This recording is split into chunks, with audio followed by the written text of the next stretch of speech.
Hello there, everyone's favourite halfling bard, Finley Shenanigan here. Being the soulful adventurer that I am, and known for telling a tale or two, pull up a stool to grab a pint as I tell you a story about my favourite hero, me. In my years of travelling, I met people of all walks and cultures. Although the horsemen coming didn't affect me directly, I saw the toll they left behind. The destruction and devastation these villainous beings left in their wake sparked something within me. How was I, Finley Shenanigan, to become the greatest, most legendary bard that Candoria had ever seen, if no one was around to behold my glory? More importantly, where is Alundra? When will she be back? And what will she be wearing? Hopefully something revealing. Anywho, setting on my journey, I shared my glamour with those who had never witnessed such pure, unadulterated excellence before. My legacy was to replace their despair and unite the people for the war yet to come. In the end of the day, everyone can be a hero.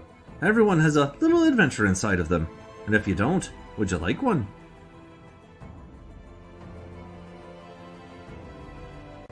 Salutations. I am Rin Anoran, historian of Candoria, renowned problem solver, an elf of esteemed conscience. When I became of age, I set out as a Rena and departed from my home of Othalos to the city of Egoras to study the arcane arts. With some difficulties, I was able to teach myself while working as a scribe in the library of Alashar. There, I produced a masterpiece of Candoria's history and its secrets, my manifesto, the true record of our world. However, even my aspirations dwindled when Alundra's guidance vanished, followed by the devastation from the horsemen's wake. Despite all the wounds we have suffered, I shall never let our existence be forgotten, for I believe our best hope lies with our knowledge and story made eternal.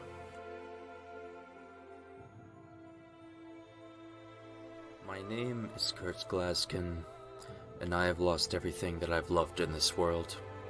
My daughters, my wife, my friends, all of them dead to the horsemen.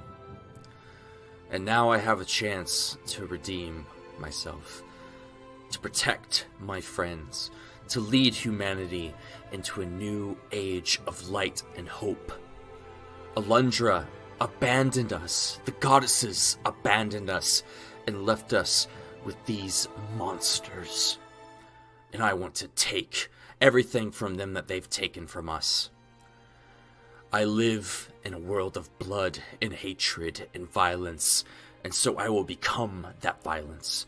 I will be that hatred, and I will be exactly what we need. A sword against the darkness.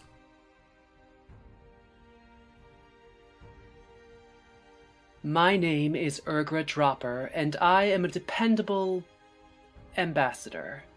I was the only half-breed in my mother's tribe of orcs where the threat of being eaten constantly hung over my head.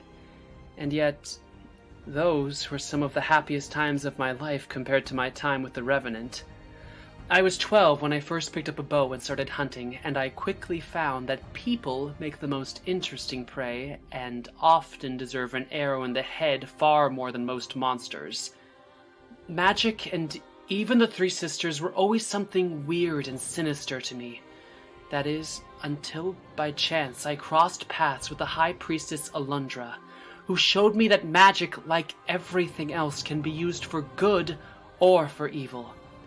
And that's what I'll keep on repeating to myself every time one of those stuck-up magical morons say something that makes me want to cut out their tongues. The following program features adults using adult language. You have been warned. Could help. I'm thinking business here, man. I dig it. I like it. We are live. Welcome, everybody, Hey! to Horsemen of the Apocalypse, also known as HotA. And I missed the... What's up? I missed the lewd language exclamation. Oh, you have been warned. Yeah. Warned again. All right. Is our audio looking good? Yeah, I mean, I heard it right off the bat. All right, perfect. All right, so welcome to Horsemen of the Apocalypse, everyone.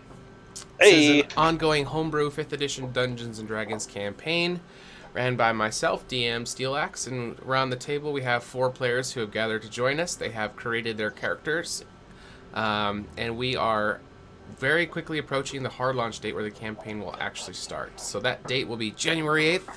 Hopefully everybody will tune in to watch us live. Yes. Let's see. Yeah. And another announcement is we are now accepting applications for Season 2 of HotA. So the same session, the campaign that they're going through, it takes a bit of a process to get people, applied and approved and characters created. But we're now opening our gates for applications for Season 2. So dip on over to Roll20 and look us up if you guys are interested in applying for that. But let's be prepared to say some terrible shit about the people you're meeting with. It'll be fun. It's a good time. Yeah, it's a really good time, and we've kind of figured out all the speed bumps for it. Yeah, Chef Dylan, it's a great time. It's the best time you'll ever have. All right, let's go around the table, meet our players, and you guys go ahead and go over your announcements. Hello, everyone. Go over your characters, I should say. This is Kyle. York, Pennsylvania is where I hail from thee. But you might know me better as everyone's favorite halfling bard, Finley Shenanigan here. And, man, I'm excited to play today. I feel like there's a lot of good stuff coming our way. We're ever so closer to getting to our final destination with our launch date and stuff. So, lots of things happening. I got my bling on. I got the green bling on today. I don't know what's going to happen. Lots of stuff happened last week when I wore the purple. Now I got the green. It's just ever changing. But my announcements are for PvP-related activities, which is our hard launch date on January 8th, and PvP, the first installment, is the day after, which would be January 9th. January 9th, yeah. Math. We're not playing a game that revolves around math, are we? Okay. Thank God. No, I don't think. Well, there is dice and numbers, but we'll get to that later. That's why we have Roll20. Yeah, let's be honest. Yeah, we do. Computers and calculators. Yeah, we let the computers and the high tech stuff do all that stuff. We just show up to annihilate and destroy. But myself and fellow player Connor will be taking the MC mic on that. So I think we only need one more player, or do we have 8? Or one way or the other. It's going down. It's going down January 9th. PvP HotA. Be there. So that's my announcements. And that's your Finley. Welcome to the table. Wow. Yeah. No, trying to top Finley, it's impossible. You can't do it. Yeah, he should go last. Yeah. He should. He really should. But yeah, no, so my name is AJ. I am here in sunny California, and I play Rin, the High Elf Wizard. Not as, fun and giddy as Finley, but, also a little humorous and witty in his own way, though the jokes might go over some people's heads. That's okay. That's okay. At least he's laughing on the inside. That's all that matters.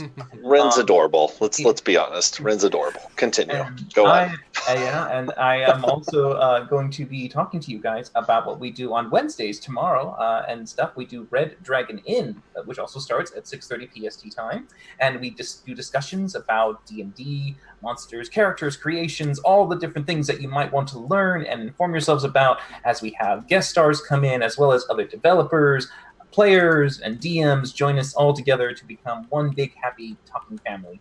So yeah, make sure to check us out for those, as well as we will be adventuring tonight back into, well, there's going to be a big summary that I'm going to leave Connor to do, because he's got a lot to talk about. Yes. All right, my turn. I'm Dylan. I play the probably not insane Kurtz Glaskin, human fighter, and I'm from nice, sunny, warm. No, it's freezing cold here, Montana. Mm-hmm. I'm going to talk to you guys about a couple of things, actually. First off, we have a sponsor, Adventure. Yeah, we do. Yeah, we do. There's actually a little, if you go underneath, scroll down on the Twitch page, and you'll see it right underneath where all of our views and viewers are. They're pretty cool. They actually just sent us their little scent packets. And they have a shit ton of flavors. They sent us cards, too, that have them all. They have flavors? Don't eat them, kids. Don't eat them, kids. Non-edibles. It looks Tastes like candy. It looks like candy. Yeah. But no, they have a lot of scents. Like things ranging from like Field of Battle, which is like blood, leather, and sweat, to Welcoming Inn, which smells like beef stew. So it's just another way to help immerse your players in your game. So go check them out. I have Coffee Shop, and Does it smell like kawa? this just smells like you're putting yourself right in a big old batch of kawa. Just then you come up, it's got like some of the powder still in your nose. That's kind of what I'm digging on this. I'm sorry, Dylan. Continue. I just No, Finley. Okay. Just steal the spotlight like you do. No. Also, we have loyalty points. HotA and loyalty. I like it. I do it. Merge the word. That's how we do English. HotA, we have HotA points and loyalty points. HotA points, you use them to play in the games and show your friends that you're better than all of them by gambling. Yes. It's totally not addictive. Don't worry about it. We also have loyalty points, which are a little more important. You can use those to buy me health potions. No one else, just me. You can also buy, I guess, these other guys' potions, but never the DM. Never buy the DM a potion, even though it's an option. It's a bug. We're working on it.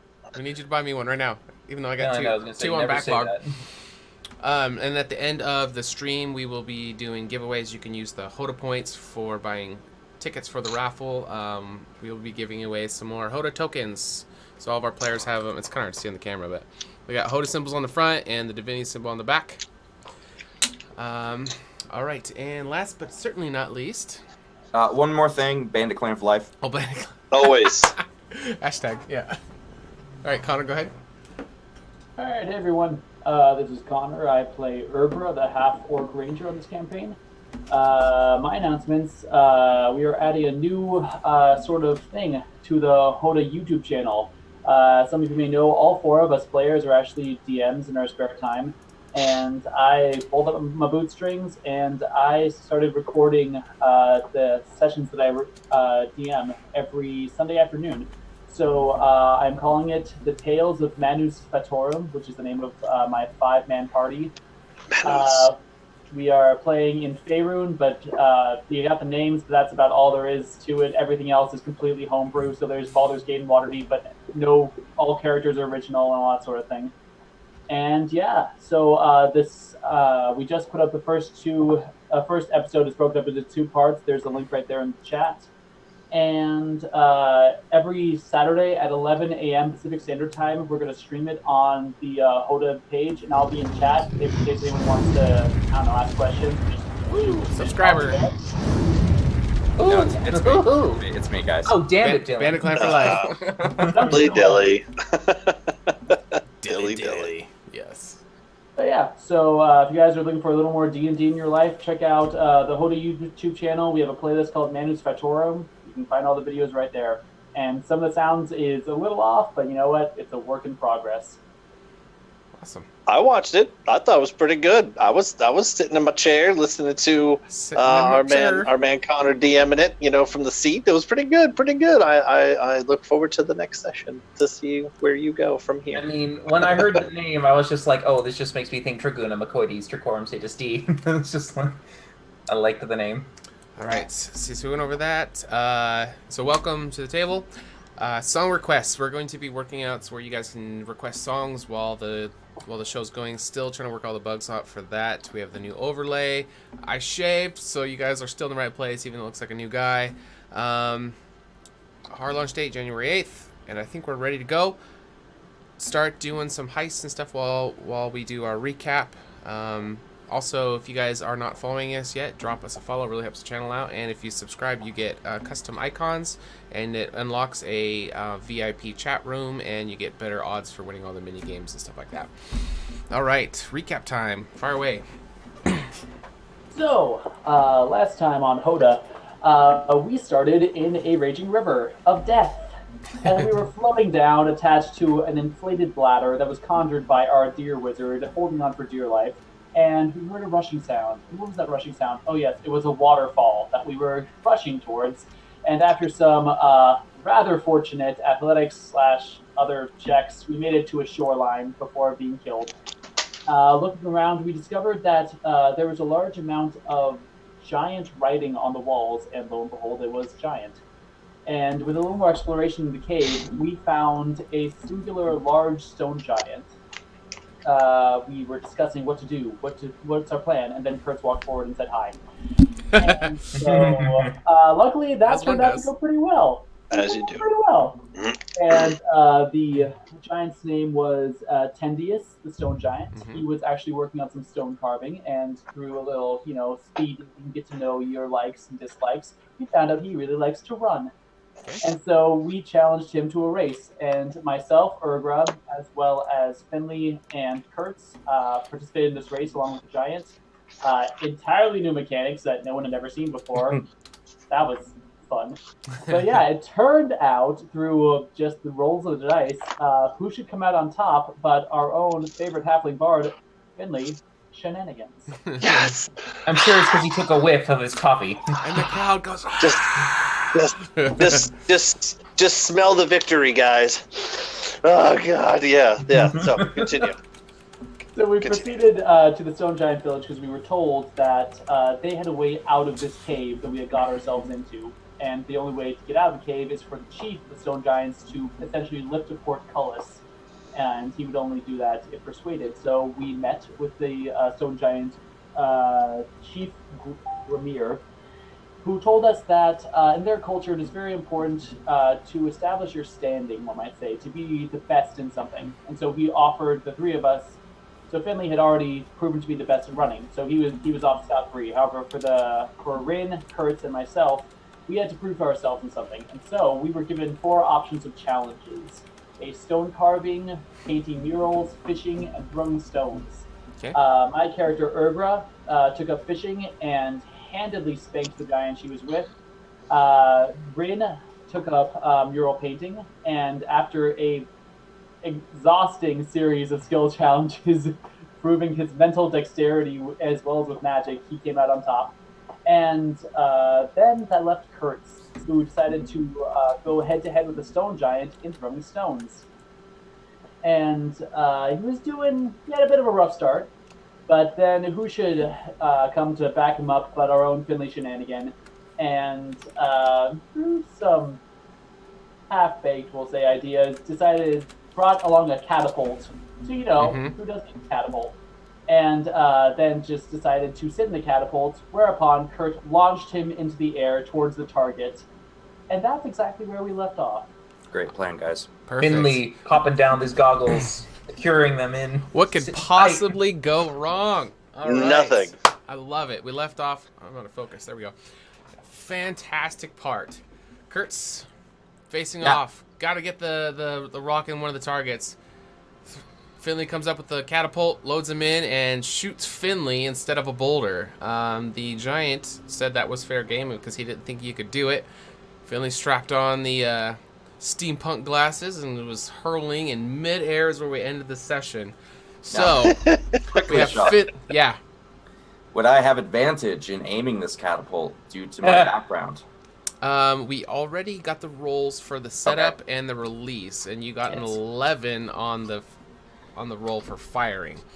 So we have our favorite halfling bard, Finley Shenanigan, flying through the air, cheeks flopping in the breeze, heading towards, hopefully, a target with an 11 as the shot fired. So, fine, guys. I don't know what you guys are worried my dear about. little friend, hurling through the air. That's me! You just see cavernous walls flying faster and faster. You see water just racing underneath your feet, and you're coming closer and closer towards the target. But you notice you are slightly off trajectory. If you continue on your present course, you are going to get soaking wet and completely miss the target. What do you want to do, my friend? So I'm flying through the air, and I'm like, shit. I don't have really any spells left, so I'm just gonna start going. I'm gonna use prestidigitation to just keep blowing, puff some air, and see if it'll just slowly try to change trajectory while I'm going. It's probably not gonna work. It does not but work. But in my 2 not. seconds of thought process, yeah, probably. But it felt right. It felt good. In hindsight, I probably should have tied a rope to him or something. Around the just neck. pull him back in. Around the neck Pull is me back the in. best place to tie up halfling bards. Oh, yeah, sure. So you are quickly approaching. As one does. Is there anything that you would like to try to do before your inevitable miss to the target? I'm gonna yell back like, "Cards, you missed, you son of a!" It's just If you like don't as it make it, just a trails girl will off. never date you. I don't have anything else to do. I have no spells left. I'll give you I one. have nothing. I have One nothing thing. left. Nothing left. Okay. So. Nothing. I got nothing. So when you I'll try to angle with my arms. That's bullshit. You have to have. Like So your original trajectory of how you were going, your body was kind of mostly staying forward, but at this point, you're kind of just, your body is just, you've lost all control over it, and you're trying to do something, you're blowing in the air, it's not working, but before you know it, you smash, make solid contact with the water, and it doesn't feel like water, it feels almost like concrete as you, and you're losing articles of clothing. Oh my god, And he's skipping? yeah, he's skipping across, and you end up smashing against the back wall, Oh god. taking Oh my 800 God. points of damage. 4 points of bludgeoning damage. You know, Okay. I honestly Okay. didn't expect that to happen. Okay. I expect him to skip like a rock. So your body upside down, feet upright, is the position you're in when you hit the wall, and it kind of takes the breath out of you for a moment, and you feel your body slowly start to sink under the water surface. You are still conscious, but you're kind of stunned for just a moment. What do you want to do? Well, I will start doggy paddling so I don't drown. Okay. How far out into the water am I? Like pretty Um, decently far. 115 feet. Yeah, it's pretty far. Oh, for fuck! All right. I pulled the map up on Roll20 as well. He did. Out there, I'll be like, Kurt. Oh God. Did you make Kurt. it? No, you're just slightly off kilter there, slightly off to the left. Good try though. Could you maybe just throw something out here? I'm gonna like wave my arms and like try to paddle water. And Kurtz, over your shoulders, you hear a low chuckle coming from both of the stone giants on either side of you, and the one next to you that you know as Blessfear says, "Nice throw, little man."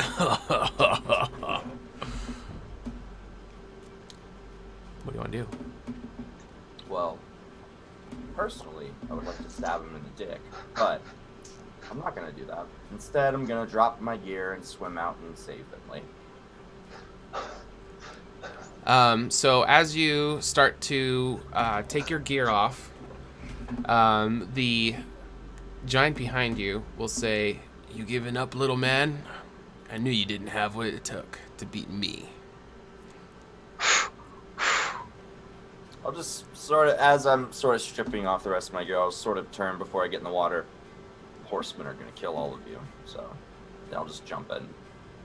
Okay, so at you jumping into the water is going to make him think that you are forfeiting the match, and he'll report it that way. So is that still what you want to do? Can I hear this conversation for the water, or am I just treading water for dear life at this point? I would probably say being that far apart and you trying to keep up and just got smacked, you probably wouldn't be aware of this conversation. So I'll just like, I'm coming. Just keep swimming. I'm coming. Just like the worst doggy paddle you've ever seen. Just slowly trying to make my way in. It's like a foot. Just do a doggy style paddle, and then you'll be good at it. Doggy is chasing. I never thought of that. Yeah, there we go. Yeah, there. That's the stuff. Yeah, just start. Oh, you rotated, Kyle. You gotta making my way through the water. Kyle, you gotta. Kyle, you rotated. Yeah, I'm in a. No, your phone rotated. Shit. All right, we'll have him fix that. Sorry about that, guys. Well, Kurtz figures out what he's gonna do. Someone sent a message to Skype telling him Okay. to fix his Zoom screen. He's also frozen. I think he's frozen. Yeah. Sorry about that. We'll get him fixed. All right, Kurtz, what do you want to do?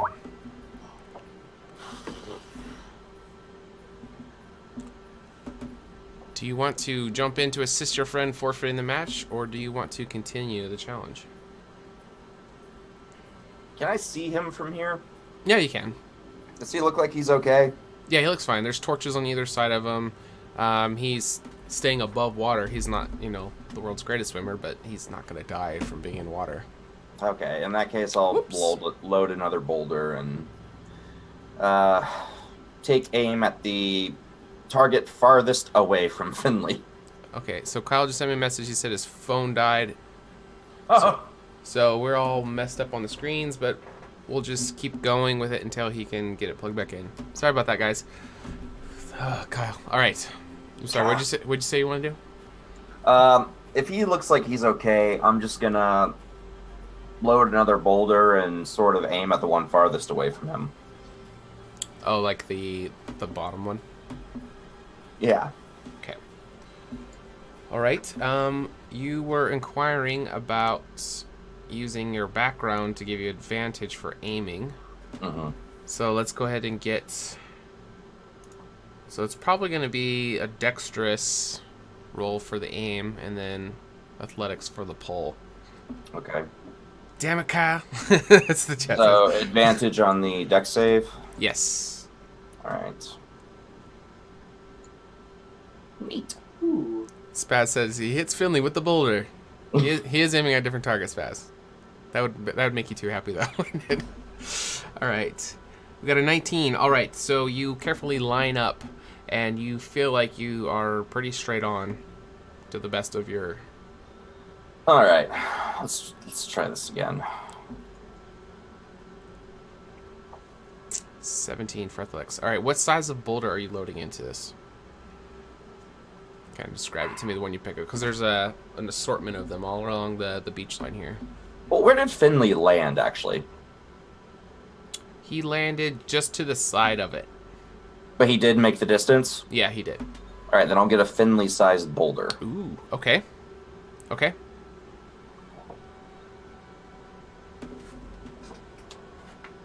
Okay, and 17. So you load the giant boulder into the catapult. You are easily able to lock and load it this time, and double check your sights. It looks pretty good, and you pull down the lever, and the boulder goes flying through the air, and you hear it kind of making a rushing wind noise as the air is hitting the sides that are protruding out of it, and it lands, and you see it heading toward the target and hits the metal rim floating in the water, makes a giant dent, buckles up the target, and kind of just stays right there on the target as it's broken. Should have stone carved. Does that count? Are you asking me, or are you asking the giant? Yes. I don't know either. Okay.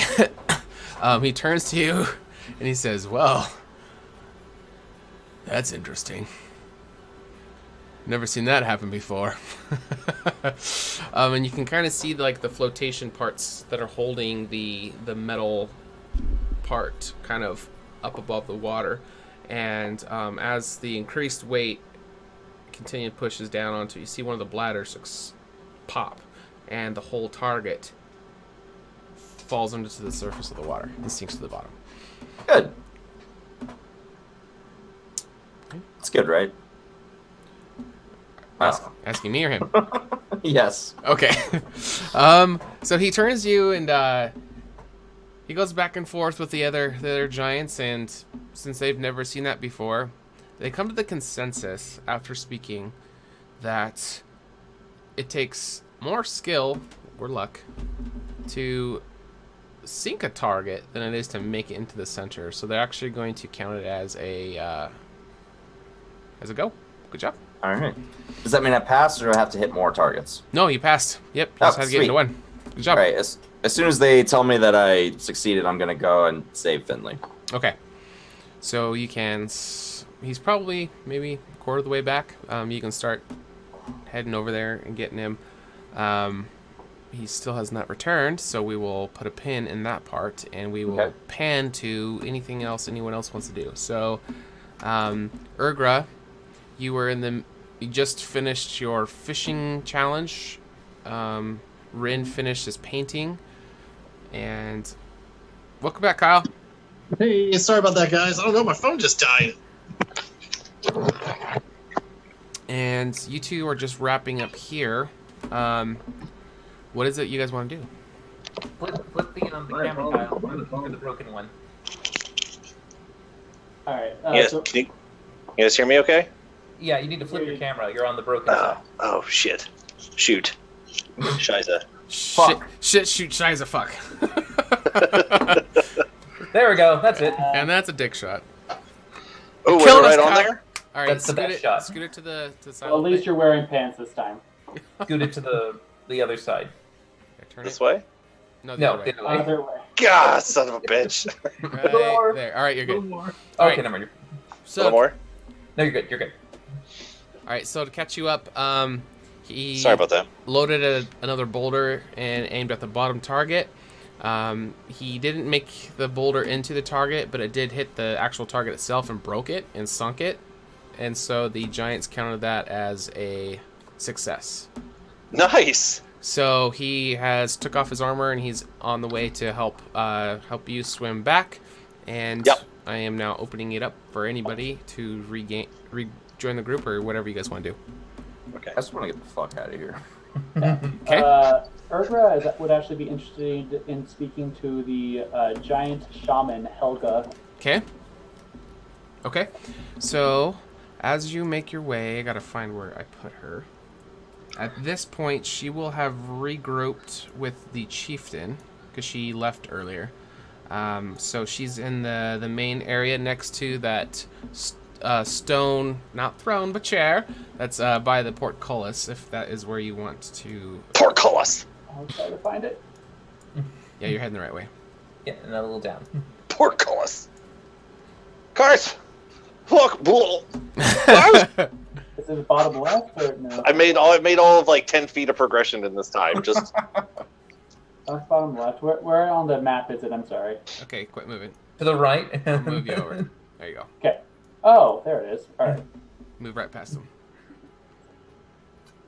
All All right. right. So what do we want to do? So I approach Helga and I say, "Greetings. I've been told that You are a shaman. What exactly is your specialty? I tend to do any of the things that need to be done by the chieftain or by the rest of the clan. I do have many things that I would consider my specialty. Which of these are you inquiring about exactly? There are too numerous to name off. I am asking about communicating with those deceased. Deceased individuals? Are you talking about us real folk or with deceased dreamwalkers? I'm talking about those who have died, who are still lingering. We don't ritually commune with our own dead. As far as your own kind, I don't even know where you would go after you would cease to exist in the dreams. Very well. Thank you for speaking with me. And she'll walk away. That's it? That's it. Okay. Yeah, she's still, you get still the feeling, even though now you guys have proven your worth and they're willing to keep a longer conversation with you, that's still just the fact that they view you guys as aberrations of dream, like manifested dreams, kind of. Just you guys asking questions about the surface life is just so foreign to them, and they don't view it as a legitimate thing to inquire about. Does that make sense? Like, that's just, you're asking specifics about something to them as just conceptual. Just, you know.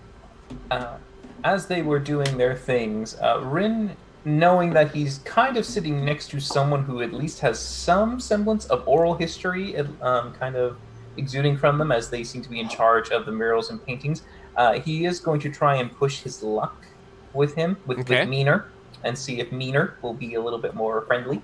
Okay. And he'll just kind of look a little bit next to him as he kind of admires the entire sequence of the frieze that just goes all across the walls. Okay. And he'll just look around going, would you perhaps maybe be a bit more willing to share your story now? You said I wouldn't be able to appreciate it until after we had finished, and as you can see, there's nothing left to work on. Give me give me a persuasion check. Damn it. I believe in you. Yeah, you believe in me. I mean, have a 5. No. An 11. I'll give you advantage though, since you did I thought did successfully. So well. Oh, yes. 19. All right. I'll take that. So he's still admiring the work, and you can kind of just see his thoughts kind of just get lost in the appreciation of the mural itself. And you give me an insight check as well while I'm I'm crap at. All right, let's see. Woo, 2. Okay. Yeah. So persuasion was good, insight was crap. But the impression you can get though of him looking at this is that he truly his heart is in this project. Like, you can tell that he is all about whatever it is, but you don't know through insight. But so through talking with him, he kind of goes over it's kind of like what do they call it? Like an epilogue, like a big long thing, but you can kind of tell he's kind of like jumping around in it. It's like the phrases he's saying obviously don't connect, like he's giving what he would think to be highlights of a tale, and you can kind of piece together through him jumping around like this. He for him, he's kind of posing as like an intelligent way of condensing it, but he's missing probably some very key features to the story. But he tells about an epic battle that took place between dragons and giants very, very, very long time ago, before any other species were around, and it actually took place on the surface. And you know, it's very jumpy. You don't understand everything, but you concluded that they afterwards went underground and have just lived here since then, and they have disassociated everything with the surface. Does that mean dragons are dreamlike entities as well?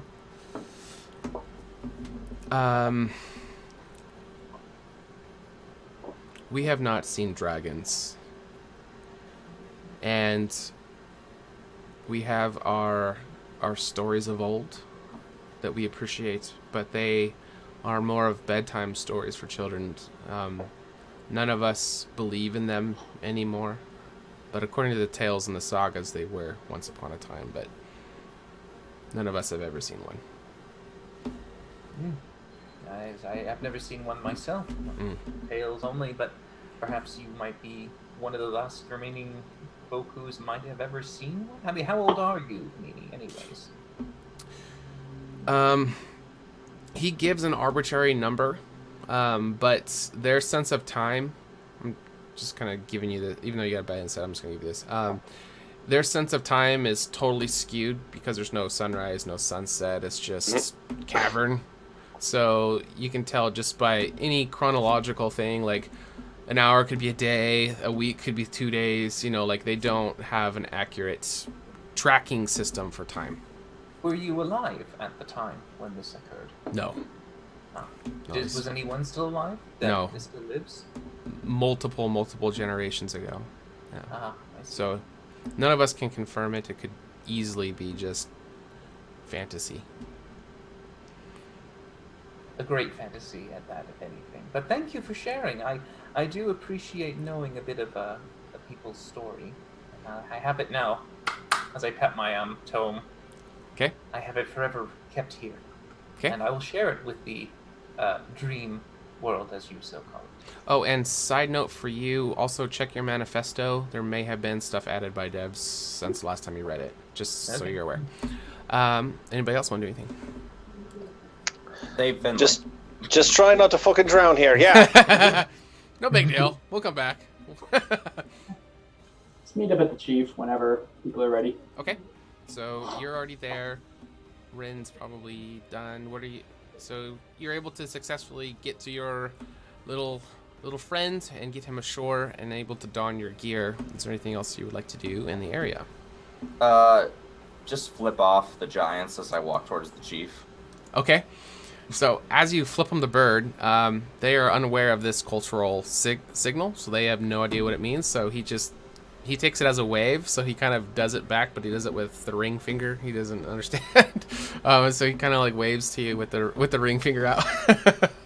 Right. There you go. Now you got it. I'll give him one too. Give him the double. Give him the double bird. Yeah, they seem oblivious to realize it's an insult. It's almost comical. Oh, wow. I go to Kurtz. I like elbow him. I was like, I don't think they understand what that means. It's pretty funny. Do it again. They don't get it. It's hilarious. Okay. All right. We should. Finley, we gotta get the fuck out of here. We've been underground too long again. Right. I'm forgetting what the sun looks like. I'm getting delusional down here. Yeah. Let's go. All right, Finley. So as you get onto the beach and you kind of do a once over on your body, you notice you're missing a couple things. Yeah. I know I got naked halfway across the skip rock here. So do I have pants on? Do I have my goggles? Do I have anything? Like, what's going on here? You have pants. The goggles are gone. Ah. That was the first thing that flew off your head. What were some of the things that were in your satchel? Oh gosh, nothing on that particular. You mean my bag, whatever. My little dimensional satchel? No. Your regular backpack. I get whatever you carry around. I figured it'd be a satchel since you're kind of glamorous, but. All right. Well, I mean, I wouldn't necessarily fly with my book bag on, but stuff that would be like on me. Yeah. What is some stuff?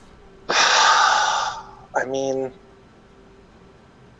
I thought I don't really have stuff. I mean, my manacles might have been on me. Those are always at the ready. All right. I thought you had it open. Never mind. So yeah, the goggles are gone. Everything else is intact. You're good.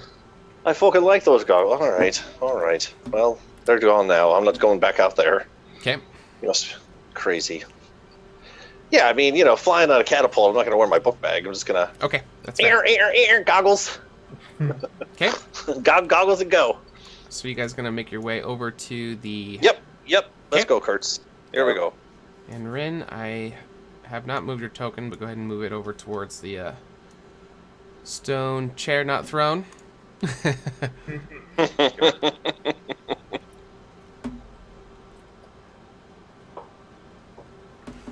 and what do you guys want to do? Leave. Sunlight, please. Yeah, I'll go up to Chief Premier. Chief Okay. Premier, I believe that now all 4 of us have passed one of your challenges. Will you allow us your passage to leave? Well, I am a giant of my word, and I did say we would grant you... Oh, there he is. We would grant you passage.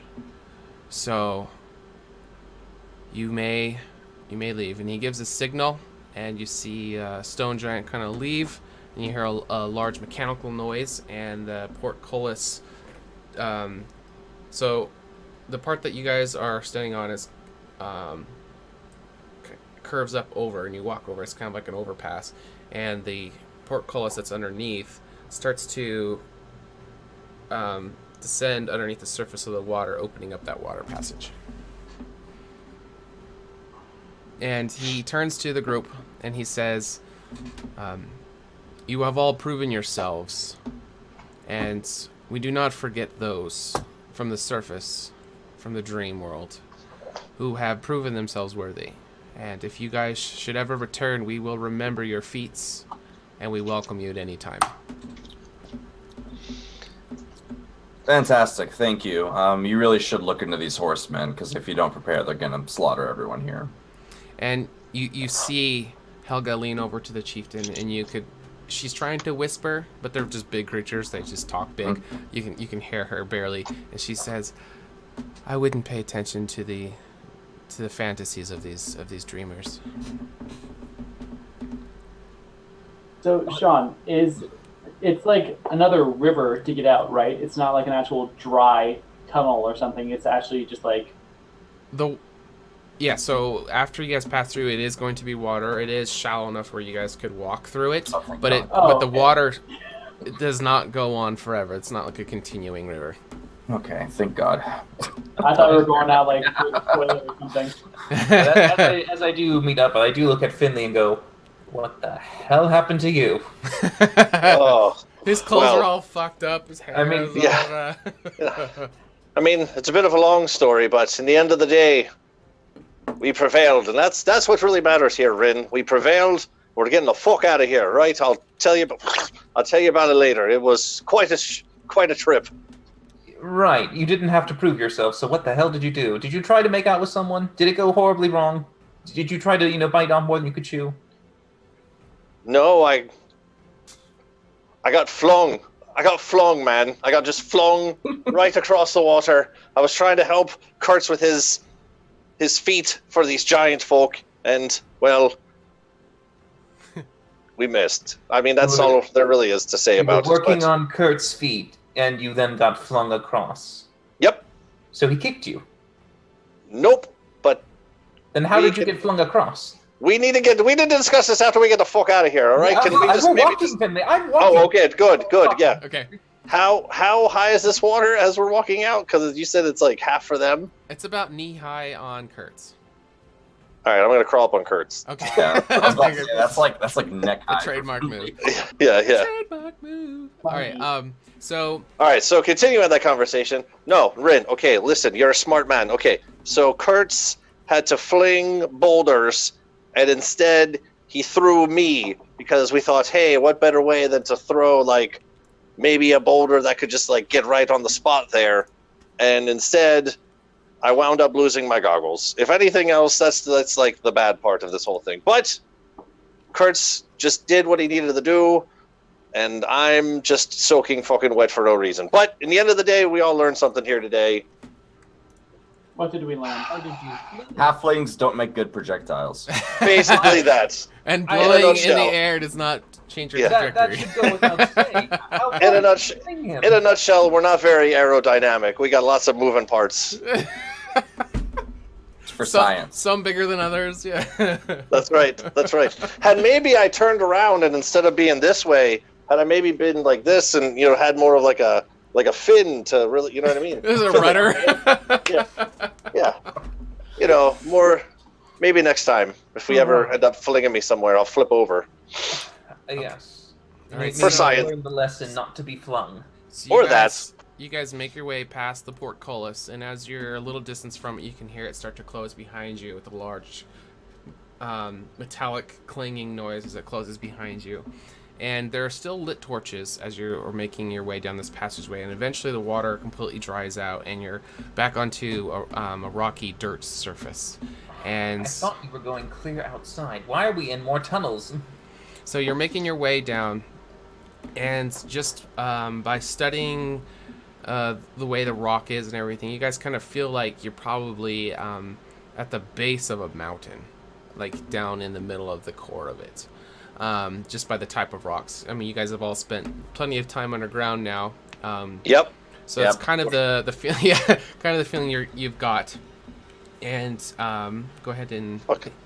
Did I move you guys? Fucking We're mining experts at this point. Can I just pull a Gandalf and see if I can detect a draft or anything like that? Yeah. Give me a perception check. 11. All right. So it does not take very much looking around and listening for you to hear a very loud wind noise coming from the north of your position. Guys, it's north. How do you even know what's north under here? Well, to orient you guys on the map, I guess, like straight up ahead. Forward, yes, forward direction. There is a very, very loud rushing wind noise. Oh, there we go. We hear a wind noise. I'm very... On cue. As we're walking through here, DM, I'm seeing lots of like what are those, stalagmites or something, or lots of boulders here, Yep. some puddles of water here. Anything in particular kind of catching my eye as we're walking through? Any kind of shiny bits, or is there certain formations, or just getting a little bit of a look around as we're walking through? You're seeing a lot of deposits of different types of rocks and clays and minerals and pebbles, and like there's very distinctive piles that's kind of gathered up in all these different locations.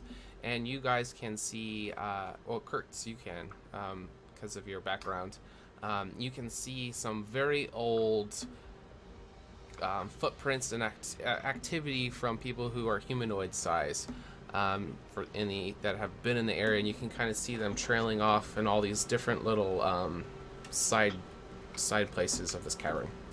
How old do the prints look? Decades. But this place hasn't been disturbed. That hasn't been disturbed, so there's still those faint traces, Yeah. but you can tell it's very, very old. No recent activity. The air is too stale in here. I just absolutely hate it. I'm going to use prestidigitation to make myself smell a little better as I... Okay. The healing sanctuary smell all around me. And Kurtz, as you are moving up, you are starting to hear, and it's this massive wind noise. You just hear gusts and gusts and gusts. Why? Can I discern why? That's massive wind gusts and not like, a draft? Step forward slightly. coming out of this crevice. Yeah, so there's a crevice on the ground, and you can, because it's not clean air, there's a lot of dirt and dust coming up with it too. You can see just a whole veil, a wall in front of you of just air gusts just shooting straight up right in front of you. And it's very forceful. That's weird. I think. And Urgra's going to take a good fist-sized rock, and she's just going to try and toss it into the air vent. What happens? Okay, so as you toss it into it, you can see as it makes contact with that wall, it kind of like moves it around, but because you threw it forward, it kind of goes past the wall, but it did have quite a bit of force. It was able to hold the rock up for a moment. Okay, but it doesn't slam into the ceiling and shatter. No, it does not. Oh, and as you look up, you can see that there is an air shaft that descends up into the ceiling above where this air is coming through. Do we see any signs of light up that air shaft? There is very faint. Very faint. All right. So we have two options. One, we climb. Actually, what's beyond this crevice? There is, looks like it was a little bit of a tunnel that was dug, but it ends up stopping as a dead end. Okay. Actually, I don't think we need to climb at all, Kurtz. If that rock is an indication, we may just be able to ride the wind. Well, that was my second thought. Right, like the wind, Bullseye. Or Yeehaw! could we like craft a parachute and like float up? Excuse me. I just immediately walk over to Urgra and I go, I'm tying myself to you no matter what. Oh, Why? Because you have those boots, and they're very good at keeping yourself sticky on those surfaces. When you went down to get Kurtz, I'd rather have myself attached to you when you could step on the wall in case there's not enough of a strong draft. Give me a perception check, Ren. Me so excellent at this. while he's making that check, 21. there, can I just do a quick little peeky-doo down some of these tunnels here? Yep. Being the adventurous type that I am, just do a quick little. Yep, feel free to. And, Rin, some of these rock piles seem to have caught your attention, and you're noticing some of them are more of a clay-like substance. And there's one pile in particular that kind of reminds you of one that's in your manifesto. But is it the one that appears in swamps? Because I'm not in a swamp. Let me pull it up here. Don't worry, guys. There's just hags here. Fine. Some other terrible beast. Don't know the verbiage because Spaz is the one that added it in here. Let me see.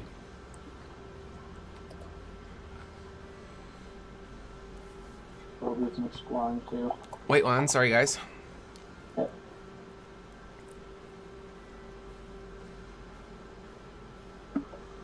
No, yeah, so you do recognize that there is a pile of the hoodoo loam.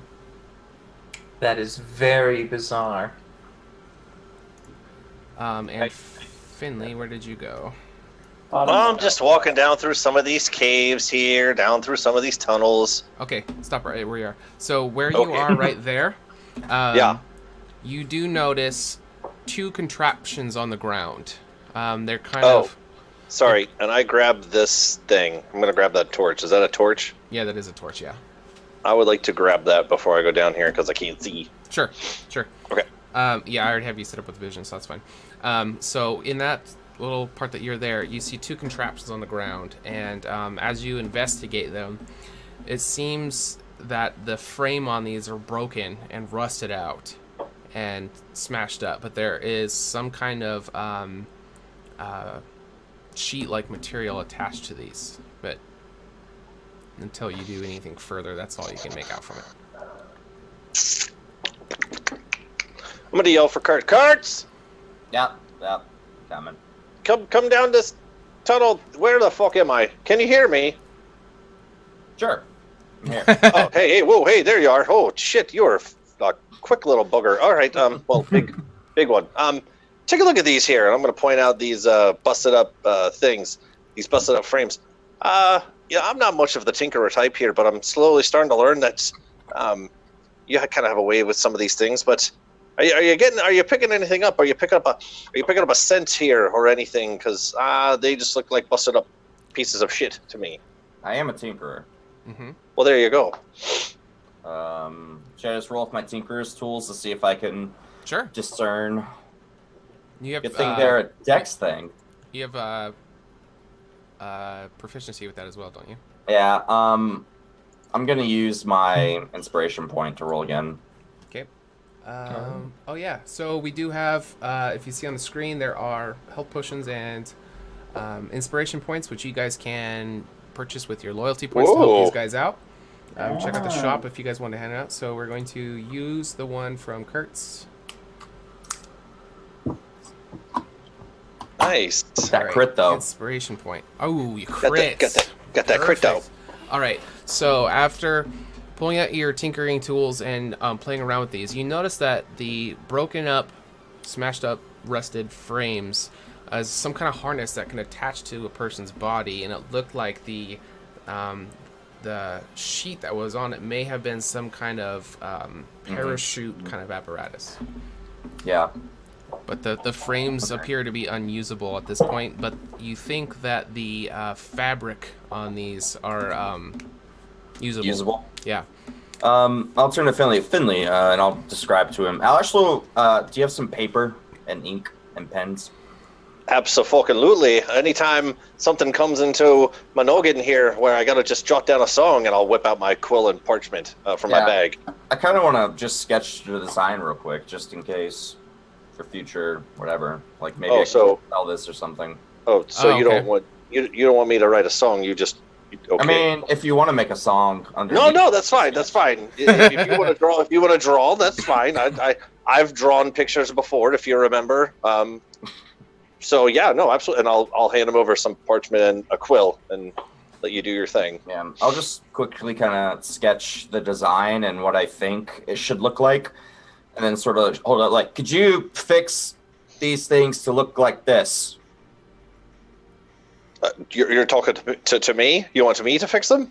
Yeah, you got magic, don't you? The frames are fucked, but we might be able to. If your magic can fix them, I think we can use these to get out of here. I think for a moment, I take out some kawa. Oh, I had a brain epiphany. Rin! Where's Rin? Rin! I'm over here, Finley. What's up? I'm poking. I'm just gonna gather the whole team in this tunnel by the end of this. Rin, come here. Oh shit, you're here already too. You are all so quick today. You're like up on your shit. One moment, and I pick up some of the clay that I'm just fiddling with, and I just start walking over with it. Okay. I'll just stay by the entrance. Okay. Yeah, I am just literally playing with clay and making. Yes, Finley. Oh, I see you found some poop there. That's you. That's nice. Good for you. Yeah, that's great. Well, this is clay, Finley. This is clay. Oh, okay. Well, at first glance there, it just looked like you had a big pile of shit in your hand. So anyway, it's fine. Take a look at this, and we'll show him the parachutes and stuff. Be like, Kurtz was thinking maybe perhaps I could fix it, but my magic's not so much for fixing; it's for another F word. Or that too. Yeah, sure. Are you trying to make gliders from these? What I show picture like Okay. A glider, all right. And so, do you have any of the materials? Well, I mean, I just know that sometimes you can conjure up some twiddly-doos there if that might be able to maybe fit in some of the pieces here, or maybe we can make something makeshift. I don't know. I just think you're the conjurer here, right? Don't you like make things out of thin air? Yes, I can make anything out of thin air, but it's not permanent, and I can only do one at a time. So wait, you wish to make this as is this a personal suit? How big is this? Is this like how big is this? Yeah, it's looks like it's for one individual per contraption. Okay. Well, what we could do is Urgra has her boots of spider climbing, so she can just walk up the shaft. You said shaft. Right up the shaft. Finley is probably light enough that he could go with two people, or another person rather. Probably Rin, since he's the lightest. So if you make one for you, and then when you're up, you just spell the magic. I could either try to climb up the shaft, or I could sort of jury rig one to work for me. Hey, you're not wrong in saying that, Urgra has some skills too. She knows, I'm sure she's like worked with like pelts and things, maybe a little bit of Urgra. I'm just going to start. Urgra, where are you at? I'm right here. Oh, shit. Standing next to me. Oh, my gosh. I am just not quick with it today. You are just all so quick with them, just on the ball. I didn't even see you there, Urgra. And I'm just going to fill her in on everything. I think we're trying to make some sort of contraption here, and Rin can conjure things. Perhaps maybe you could sew some things, maybe fix some things, and Kurtz can tinker. And I'm here for motivation. I'm like, here, you guys. I'm here to delegate. That's what I'm here to do. Y'all just do your thing, and I'm just gonna cheer you on. It sounds like we have enough materials for one. Have we checked all the other tunnels and maybe seen if we can find more materials? There was There was two contraptions that were broken down. The frames are unusable. But the material. There is canvas. Yeah, there is two canvases that are salvageable. What are? I can help you with this. What are the frames made of? They look like they were metal before, but they're all broken and rusted out. But we will actually go on our first break. And all right. Everyone take some tunnels. Be careful for traps, and let's see what else we can find in here.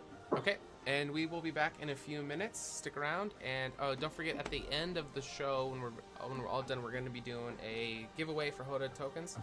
So stick around. We will be back to continue the show in just a few minutes. Thanks. Hey.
Hello there, everyone's favourite halfling bard, Finley Shenanigan here.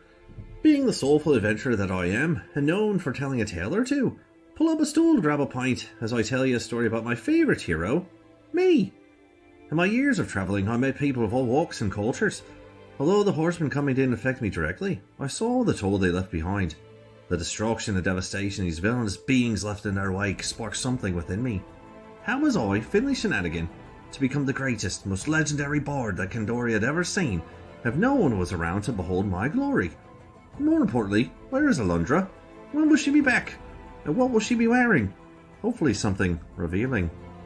Anywho, setting on my journey, I shared my glamour with those who had never witnessed such pure, unadulterated excellence before. My legacy was to replace their despair and unite the people for the war yet to come. In the end of the day, everyone could be a hero. Everyone has a little adventure inside of them. And if you don't, would you like one?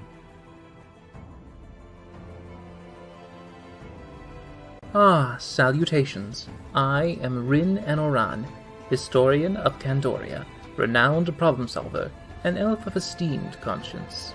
When I became of age, I set out as a Rena and departed from my home of Othalos to the city of Egoras to study the arcane arts. With some difficulties, I was able to teach myself while working as a scribe in the library of Alashar. There, I produced a masterpiece of Candoria's history and its secrets. My manifesto, the true record of our world. However, even my aspirations dwindled when Alundra's guidance vanished, followed by the devastation from the Horseman's wake. Despite all the wounds we have suffered, I shall never let our existence be forgotten, for I believe our best hope lies with our knowledge and story made eternal.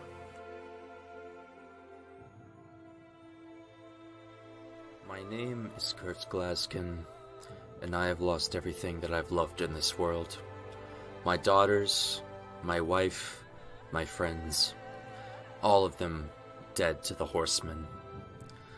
And now I have a chance to redeem myself, to protect my friends, to lead humanity into a new age of light and hope. Alundra abandoned us, the goddesses abandoned us, and left us with these monsters.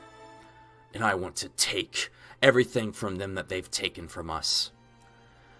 I live in a world of blood and hatred and violence, and so I will become that violence. I will be that hatred, and I will be exactly what we need, a sword against the darkness.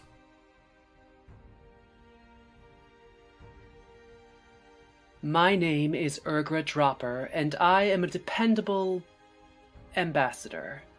I was the only half-breed in my mother's tribe of orcs where the threat of being eaten constantly hung over my head. And yet, those were some of the happiest times of my life compared to my time with the Revenant. I was 12 when I first picked up a bow and started hunting, and I quickly found that people make the most interesting prey and often deserve an arrow in the head far more than most monsters. Magic and even the Three Sisters were always something weird and sinister to me. That is, until by chance I crossed paths with the High Priestess Alundra, who showed me that magic, like everything else, can be used for good or for evil. And that's what I'll keep on repeating to myself every time one of those stuck-up magical morons say something that makes me want to cut out their tongues. The following program features adults using adult language. You have been warned.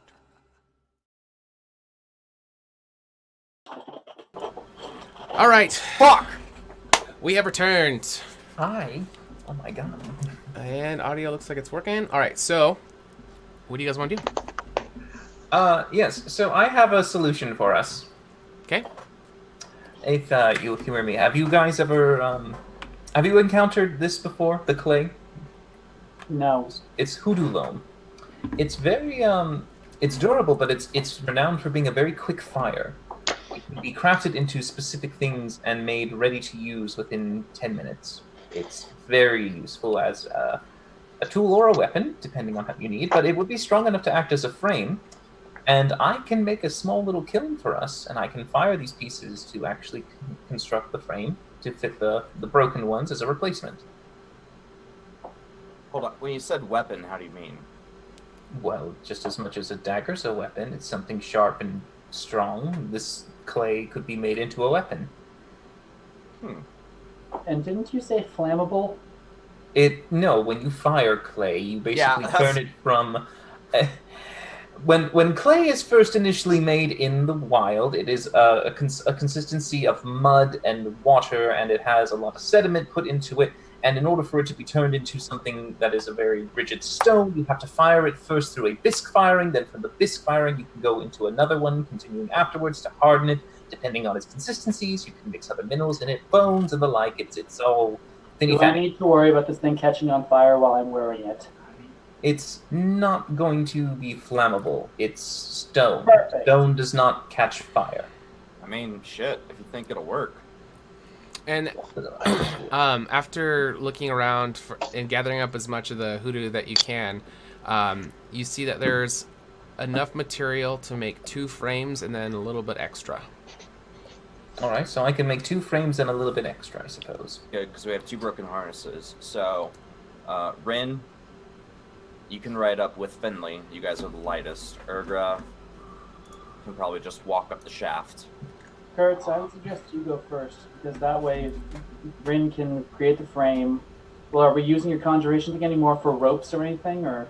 No, I mean, my conjuration could be used for anything afterwards. Once the kiln has been used, I can then reconjure anything, and it won't matter. And I But can, I'll use the kiln to at least fire these. Yeah, and I can fix the harnesses with my tinker set. All right. And I will cheer you all on for doing such a bang up swell job, because Finley, I need you over here to make some of the frames, please. I need to use a hand. all right, fair enough. I have nimble little fingers to do Yes. quite many things with molding. What do you need me to mold? Well, I need you to make frame wires here. They're about. You can see the dimensions right there. I'll bring them some of the broken pieces and say, look, this is what it looks like. It fits here. I'll do basically the version of fossilized dinosaur reconstruction and lay it on the ground so that there's an exact model. Yeah, if you lay out the blueprints that Kurtz drew up and looking at the 2 broken apparatuses, you think that you could, make the clay into that shape to replicate 2 of those.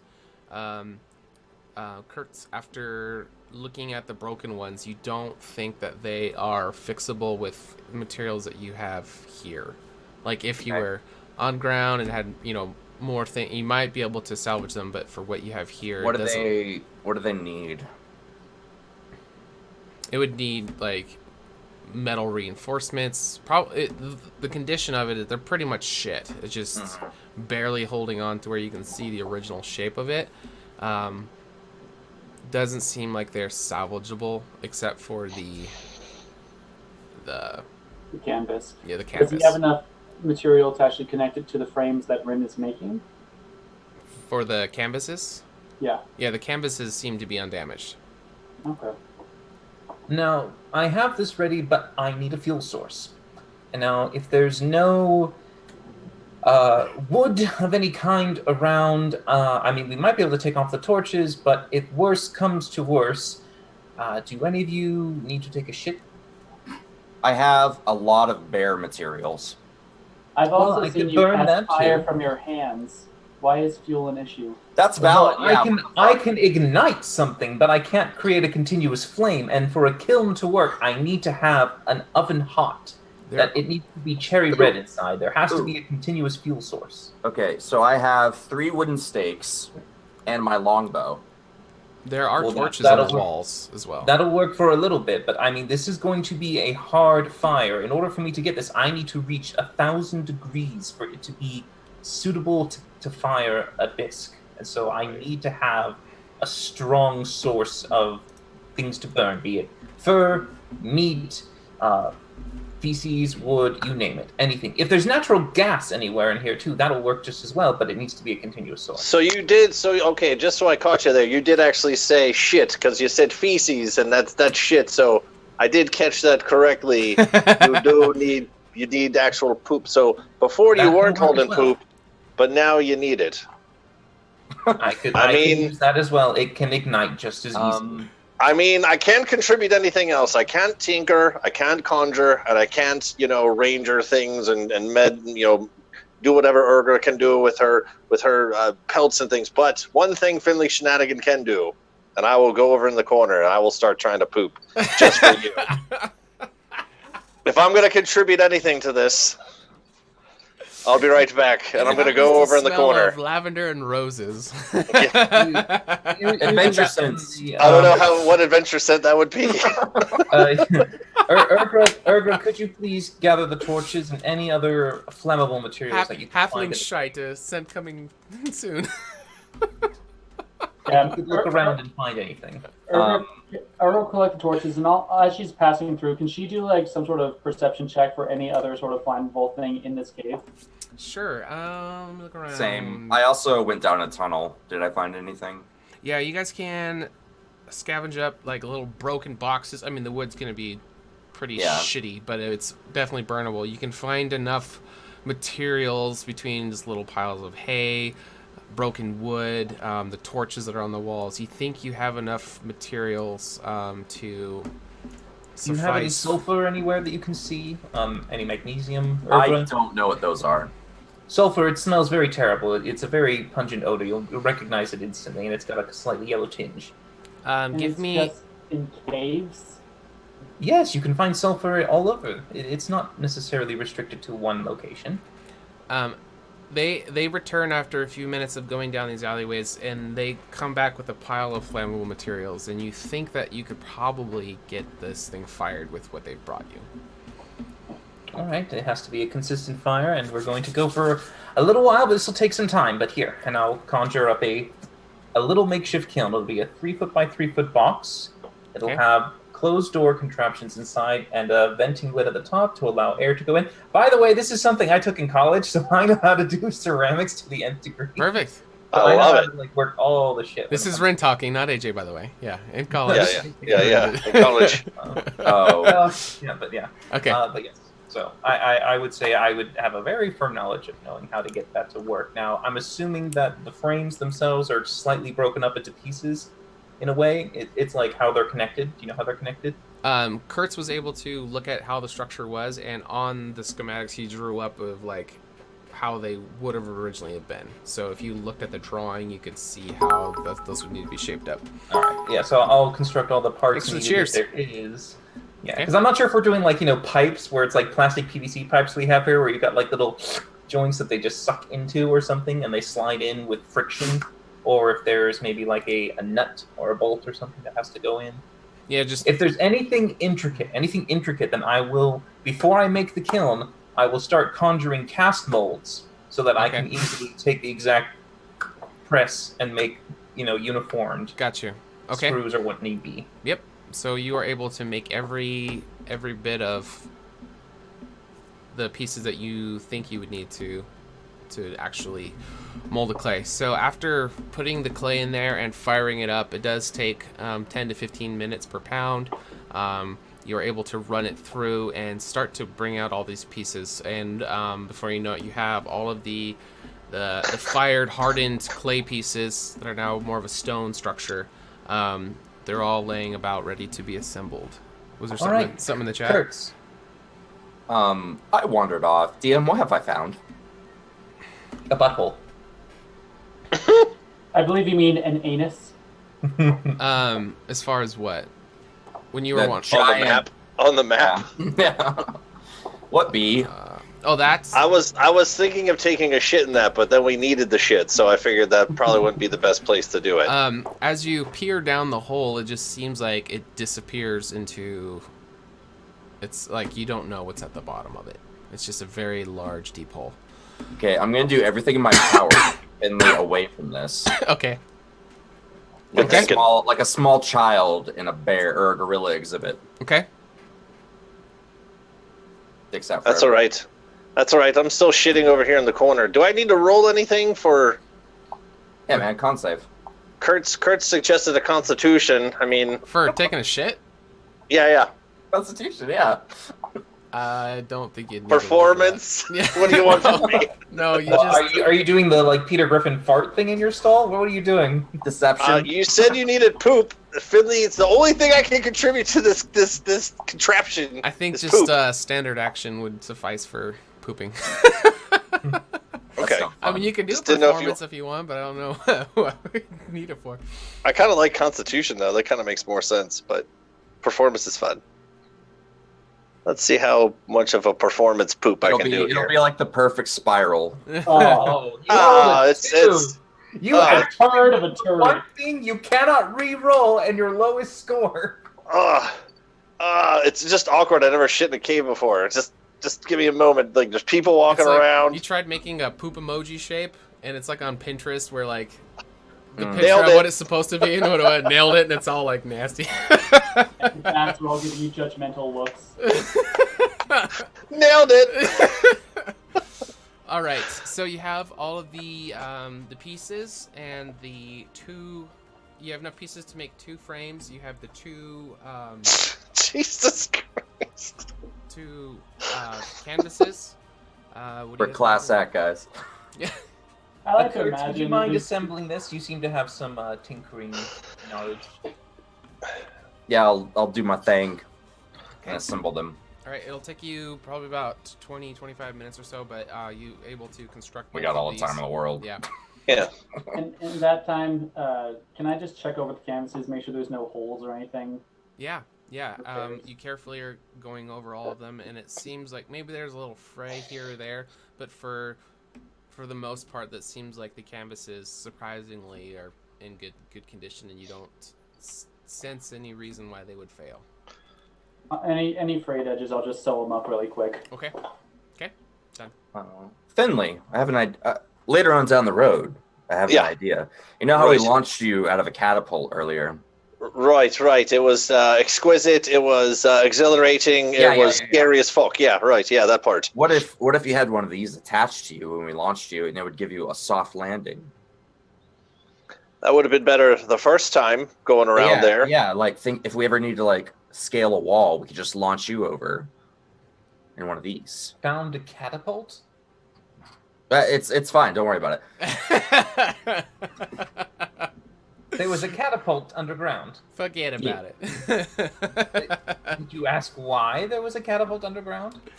Why would I ask why there's a catapult underground? They're a very effective Because it's a catapult underground. It's a very effective military weapon, Rin. Underground? Anywhere. For what? Launching shit. They're giants. Why would they use it? Is this a toy for them? Is this something they give to their children to have fun with? Maybe, honestly. Perhaps. You're so racist. What, so did you tempt them to fling the Finley? Well, the frames are done. Let's get out of here.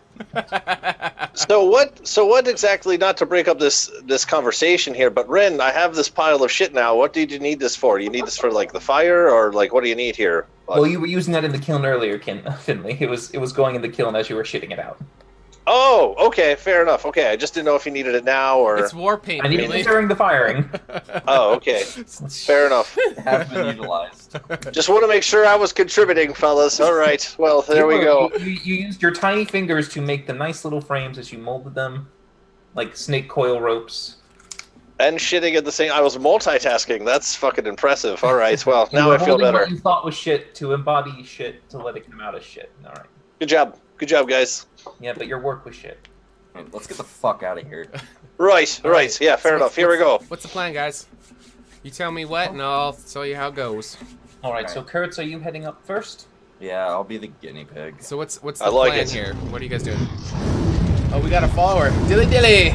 Hey, Zero? Dilly! So we're gonna attach the first frame and parachute to Kurtz. He's gonna jump in, and we're gonna see what happens. I thought you said the follower's name was Dilly Dilly. What's that? I thought you said the follower's name was Dilly Dilly. No, I just like saying Dilly Dilly because I love Bud Light. Not a sponsor? Not yet. I am not going to leap in to the chasm. I'm going to position the parachute over the chasm of air and see if it lifts me up first.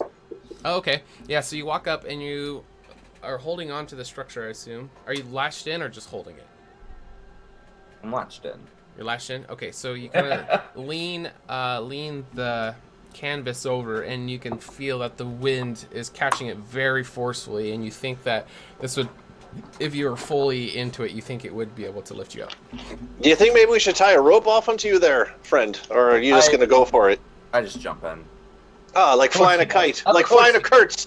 We could fly a Kurtz. It's like flying a kite. Oh, there he goes. Never mind. Fuck it. All right. As I'm ascending up the tunnel, like, we didn't think about getting down. All right, so Kurtz leaned in, and a large gust comes up and completely inflates the top of the canvas. Oh, we got a host. Thanks for hosting us. Hey. And it starts to very rapidly just pulls your body and just and you're just gone. And you don't know how to control this thing yet. There are little parts on it where you can kind of try to adjust the canvas, but you're trying to figure out as you go, and you're slamming into walls as you go up. But Kurtz's body is now gone from vision from you guys. Well, I guess that worked. Well, that's good. Who's next? You and me, Finley. Oh, fuck, for real? Okay, we're doing that too. Okay, okay, so how do we make this work? I usually climb on Kurtz. I'll conjure you a little a baby sack, and I will basically make a little harness that goes in front of my harness, so he can then baby slide Bjorn. in. Be on the front. I like it. I'm assuming the harness just contraptions on my back, so It I is, only yeah. have front space right Yeah, now. it's rigged on the shoulders, I like and it. on the back, and it's got parts that come up, and then the. Yeah, so I have like the baby holster where Finley's So, staring so off are at my feet and hands are going this way? Like I'm this way and Ren's behind me, right? Yeah, you're probably looking away. Oh, you're looking I like away, it. not together, looking away. I think. Oh, I don't know. If Which way do you guys No, look? yeah, that makes sense. Yeah, that makes sense. I would be this way. Yeah. Okay. Alright. Before they leave, And Finley's sitting there with his leg just kicking like a little kid on a ride waiting. I will say for Rin, this is not comfy because he does not have the muscle capacity to really hold Finley this long, so he's kind of straining at this moment. Okay.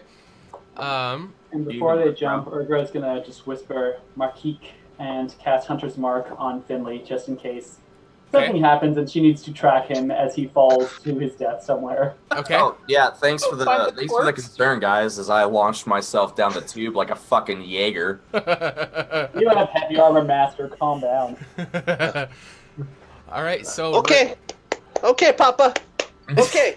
So Finley, I you don't are. think we don't need to role play that out, Finley. Let's just let's get okay. through this. All We'll right. play everything. All right. So Rin, Fucking fine. you are struggling to walk, and you kind of get up to it, and you lean up on the thing, and it starts to catch the wind, and you get pulled up really quickly, and you're having a really difficult time steering with a kicking halfling in front of you. So you're just smashing. Steer this. Don't. You're smashing up against the walls, but you start to great. ascend in there and leaving Urgra at the bottom by herself. And Urgra, roll initiative. No, I'm just kidding. Pretty badass. So yeah, we will just like put her hand out, catch the wind, and then she'll just like start climbing on the wall. Okay. And she'll do a good, like not sprint, but a good comfortable run to catch Okay. up with her party as soon as possible. Give me an acrobatics check. Sure. I'm sure this will go great. It should. Woo! All right. So as you're going up, there's a couple times where you kind of lose your footing, but the wind is without some kind of canvas or parachute. It's not enough to push you up, but it's definitely gives you some resistance. So you're able to use that wind to kind of like regain your footing as you're climbing up, and as the footholds get kind of difficult and you kind of lose a little bit, it kind of keeps you from like descending right away, but you are able to go up, but it's definitely going to be at a much slower rate that they are, but you are able to continuously climb up.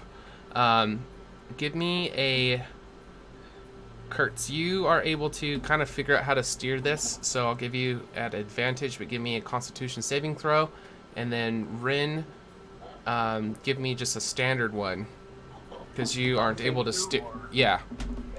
Okay, Kurtz, you are able to. You're 15. Got advantage though, yeah.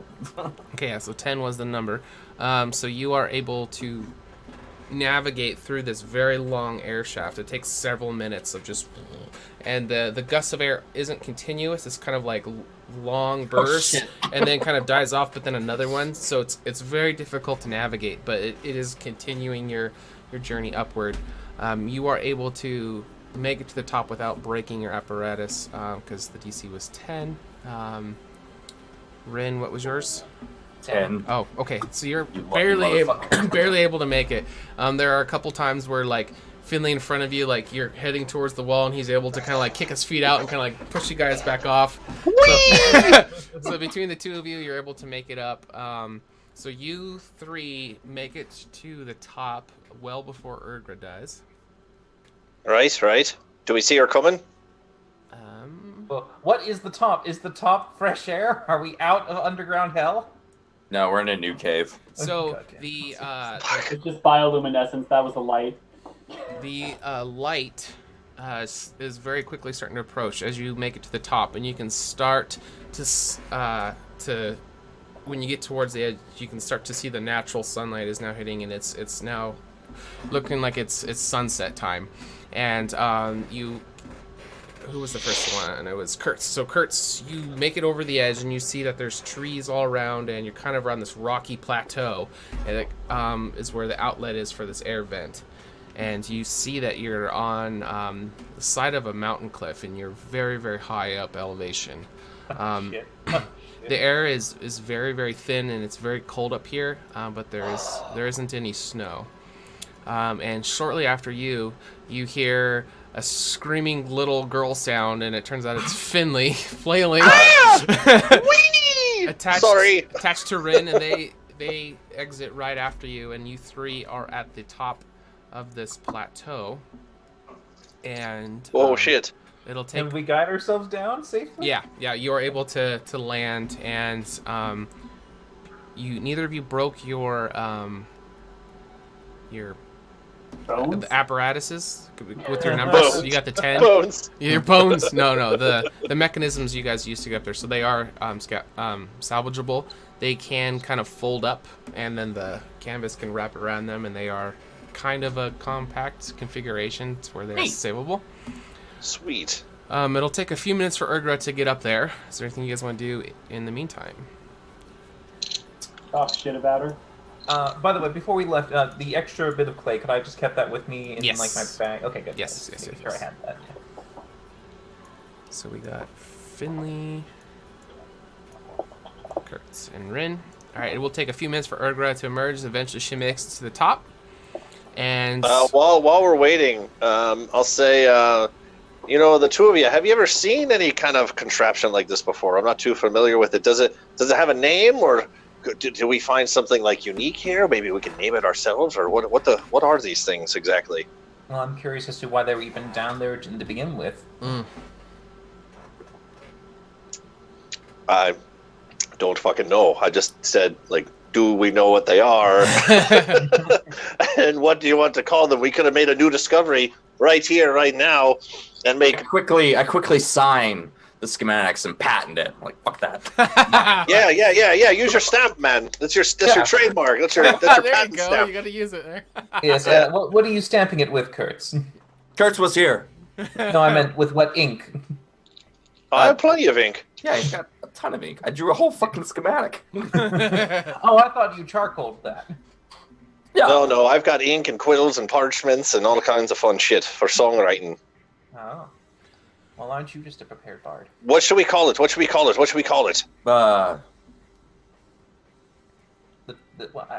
What does this look like? Is it triangular? Is it square? What is it? It's kind of like a rectangular shape for the canvas part, and it's got Dovecote. There you go. A dove coat. I thought more of like a wee bag, because I said wee the whole way up there. It was a lot of fun. I mean, you can call it a tri-fly, Oh, that's kind of catchy there. A tri-fly. Oh, okay. All right. But Maybe we'll work. It's got 4 corners. Right. He's got a point there. an aerial. Well, just think about it. That's all I'm saying. Maybe not to jolly on the spot here, No, but No, I have it. The Glasgow glider. Well, that's kind of catchy too. There. I mean, you do have a stamp, so I mean, I like it. Glaskin glider. Yeah, we could sell the shit out of these things. Yeah. Glasgow all right. glider. There you go. Yeah. Fair enough. All right. So after I'm always looking for ways to make coin. Where's Urgra? Yeah. So as soon as you guys decide the name, you see Urgra finally make her way out of the hole. A little winded. It was quite the climb. Winded. Wind. And the place where this air vent kind of lets out is there's a rocky path that leads along the edge of the mountain, and as you are making your way towards it, you start to hear some noises of some creatures up ahead, and you hear two humanoid creatures conversing back and forth, and you recognize them as lizard folk. And you guys, I don't know how much experience you have with lizard folk, but they are not normally they're friendly race among all the races in the land. They're not? They are Okay. friendly. Oh, all right. Well, then. Is there a roll for friendliness? Or what we know about them? You can give me a history check. Oh.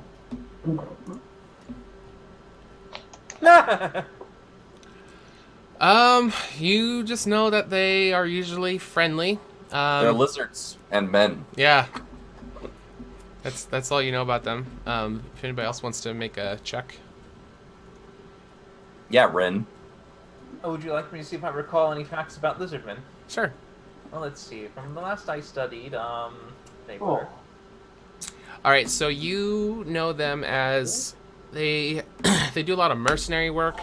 They do a lot of like specific trade routes, and they have like different shops set up for very specific businesses. Like for instance, if an area there was a really wide body of water and people needed to cross, they'd set up a shop where people would pay them a large sum of money and they would get them across. Smart. Or yeah, they're just very opportunistic people. Whenever they find a specific need, they set up some kind of business to make massive amount of coin to fill that need for people. So they're well known as they take advantage of people monetarily, but they do conduct themselves in a very professional sense, and they do take care of their patrons and their customers very well. They offer exquisite customer service, but you end up paying through the nose and through the through the ass for coinage. But usually when travelers come upon them, it's their business is, there's no competition, that they're the only one. They're great and excellent mercenaries and good for hiring things, though you might have to pay them in either cash, grass, or ass. But Exactly. It's a bit questionable as to which one we might choose to take with them. But I do see they have some mounts. Perhaps maybe we could get our way down to Pandora a little quicker. They seem like my kind of people. Ass, grass. Yeah, no, that's fair. I like that. They might be interested in perhaps purchasing the gliders. I don't think we'll have any real use for them further. We literally just patented them like 2 minutes ago. We're gonna make bank off selling these things in like thrift stores and like your local like general store. So hold off on the glider selling there, Rin. There might be some other way we can figure this out here. Hey, Sean, can I do a general survival check to see if I know where we came out, like where I am in reference to the general landscape? Sure. Good call. Where the fuck are we? Yeah, I'm wondering. Survival. 28. Woo! Holy balls. So you take a moment to smell the dirt, look at the trees, look at the surroundings, and you notice that you guys are on a large mountain ridge that runs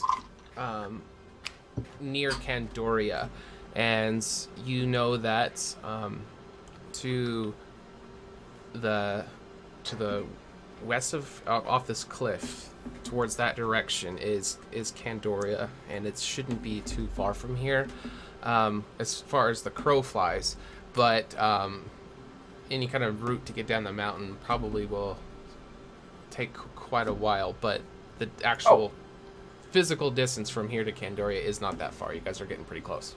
Well, we got these gliders. Yeah, exactly. So everyone, I know where we are, but we're kind of at a bit of a rough climb ahead of us, even me with my boots. However, the gliders would be pretty useful. I don't know, Finley and Rin seem to do all right, but I don't know if Kurtz and I would have the same luck. How can I use my intelligence to assume how long of a glide that would be in order for us to get down? Sure, yeah. Alright, let's see. Brains. Alright, so these this particular contraption looks like it's more of a horizontal than a vertical device. Other way. No, it's vertical. Yeah, it's a vertical, not a horizontal. Sorry, thank you. So, like, to make it beneficial for going off this cliff, you would kind of just descend down slowly. You wouldn't really get any forward movement. Right. Yeah, no, the gliders won't be useful for us here at this time. No, we could just jump off the cliff.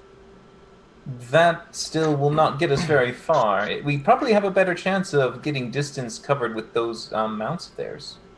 Oh, well, let's go see how much they want to charge us, and I'll just walk up like, hey, what's up? Oh, okay. You know I can't resist someone who's all about grass and ass, so I'm gonna walk up with carts. Well, As we approach, I'm going to move my hunter's mark to the foremost lizard person.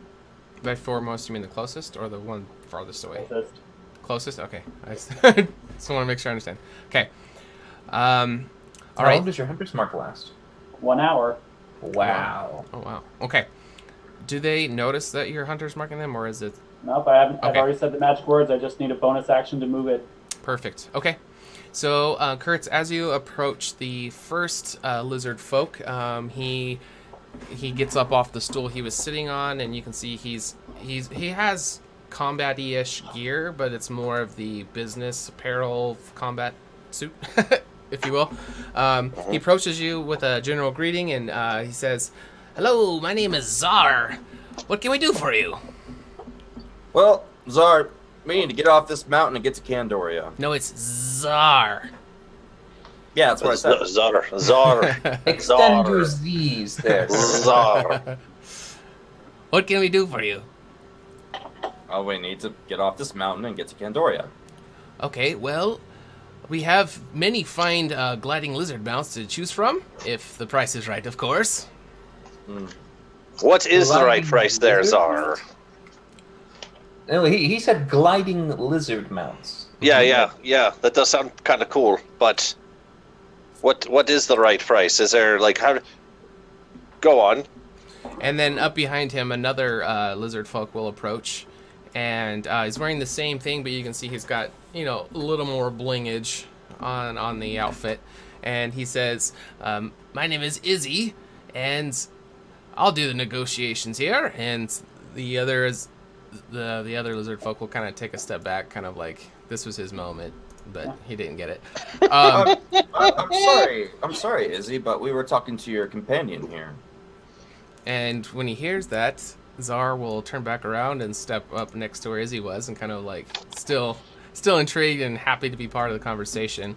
But Izzy will say, "As far as rates, something is worth only what someone is willing to pay for it."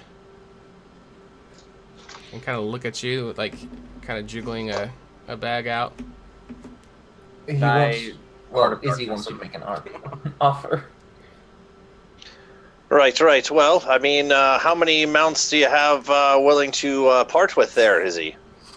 You can see 3 large mounts here, but off behind the trees there is a corral with multiple other lizard mounts in the back.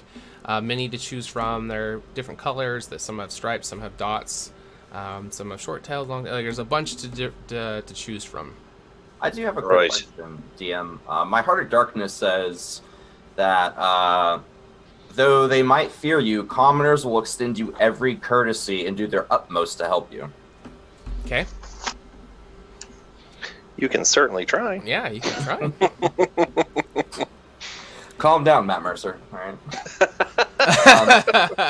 Yeah, so I don't want to intimidate them, but I do want to use the Heart of Darkness and just look at them like, listen, we've just come from a very long and strenuous journey beneath the mountains.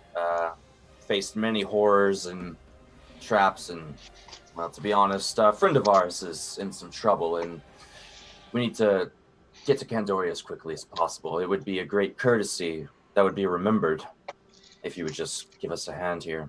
Candoria proper, you say? We do have a landing site fairly close to there. Izzy, you can be their guide. But before we get into the details, we need to talk coinage. What would this endeavor be worth to you, travelers? Can I... Sorry, I don't mean to steal the show. Can I just do, an insight check to see, how much they're thinking? Given their, garb and, mannerisms and the quality of the beasts and everything like that? Yeah, you can try. Yeah, depending on the roll, I'll tell you. All right. You can definitely tell based off the quality of all their equipment and their clothes and everything that they get a really good deal. So with a 14, I would tell you that they would maybe be insulted if you offered a low price. Mm-hmm. And what would be considered a low price? You haven't got a good enough feeling for that. It's up to you to kind of throw the first offer out there, kind of insisting you guys make the first offer. But going too low may be an insult. That's not saying that they won't give you business, but they're known for a higher clientele for customers. All right. So the only What was thing that? Finley's Ergra was saying something. What was that? Oh, I'm sorry. Go ahead, Ergra. Go ahead. I'll sneak up over to Rin. Alright, you seem like the best dressed one out of all of us. How much gold do you have? Why does that matter? Because we're trying to buy something. I have plenty of my own funds to be situated by myself, but I am not paying for everyone to have a mount. That's ridiculous. Okay, I'll go first. I have 10 gold on me right now. How much do you have? You're very poor. She's noticeably He stands says, taller looking than you. down his nose at the fling orc. I have more than 10 times your amount. All right. While these two are bickering about gold pieces, Finley's going to walk up to these lizard guys and say, you know, I can tell you gentlemen here are, you know, coin is coin and, you know, it can buy you certain things, but sometimes adventurers, travelers, strangers from far off distant lands come into your presence with things far more valuable than gold. So perhaps maybe we could barter a trade with you, some of your mounts, for some very precious and majestic pieces that I have on me at this point. And I'll pull out my first piece is this very large eyeball. And I'll tell them that this right here, fellas, this is a majestic phoenix axe-beak eyeball. Hold very majestic and unique properties to it. Some still not recorded by man. It's yours among other things I have. And I'll pull out my 3 skull belts from the Bandit Clan. Okay. I'll pull the 3 belts out and I'll say, and these fine belts, gentlemen, these here are belts from the 3 notorious pirates from Bandit Bay. Cutthroat, Cutlass, and Cut the Cheese. And these 3 pirates we took down with our own hands, and they're known to be some of the most notorious pirates in all the land. The Phoenix Eye and the 3 belts of Pirate Bay, Bandit Bay, can be yours for the price of maybe 2 of your mounts here. I would like to assist. Okay, give me a persuasion check. Oh, fuck. With advantage, I'm assisting. Yeah, I'll give you advantage on that. You're gonna need it because these guys are not easy to persuade. So Kurt's assisting is basically the Vanna White coming in. I'm basically like the muscle. Well, he did just the standing Heart there. of Darkness ahead of time too, trying to get them to... Well, no, I was just like, I imagine he comes and I assist. Just Vanna White. There. Yeah, Look at the Phoenix Aren't they guy nice? and the... You can wear them here. I'm just Come like, on, baby. Go! Good shit! Oh my god! Oh, the number I had in my head was like 18 or 19. All right. What? All right. So okay, how are we gonna work this here? A fair price for a fair bargain of such rare and majestic items. Wouldn't you agree? So your sales pitch is making Czar's eyes get very big, and he has totally hook, line, and sinker bought into the rarity of these items, and he's kind of like stepping forward to make an offer. Izzy's arm reaches out and kind of holds Czar back a little bit. Czar! And he could tell that his companion is definitely intrigued by the offer. And they kind of both turn and they talk for a moment. And Izzy turns back around. And you can kind of see him staring at the miscellaneous items that you have brought out. And you can kind of just see his forked tongue just kind of flicker out. trash that we... Just flicker out. And he leans in and says, "We lizard folk don't take trade, but these items of yours, we will allow a discount."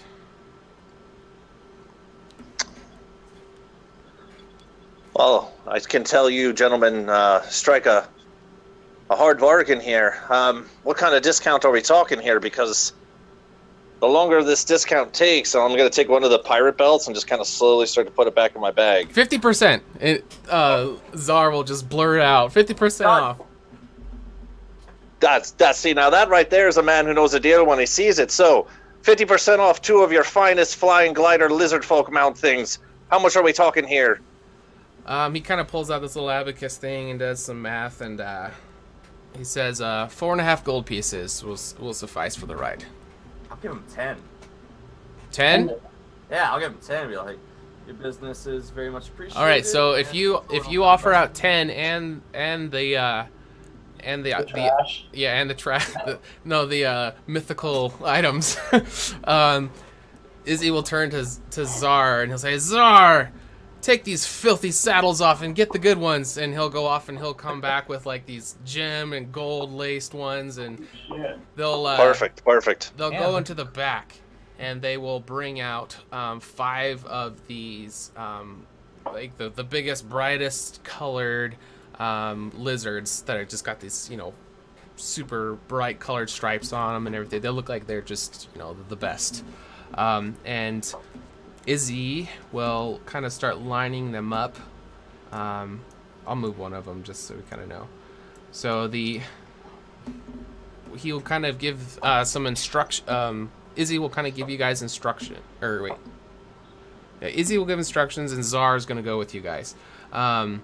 So while he's saddling up and showing you guys kind of how to control these beasts, he's going to instruct that you guys will kind of get a running start and jump off this cliff, and you'll glide out to the landing zone that's way off in the distance.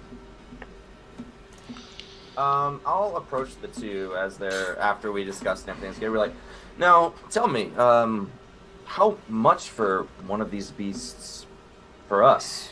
Of course, not meaning to start up a business or any competition, but they are fine beasts, and I could use with a noble steed. Steed! Like, I don't know what you call a giant lizard. So he kind of looks back at you, and you can give me an insight check, actually. Okay.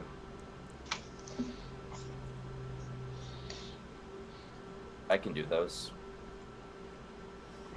I can't do those. I lied.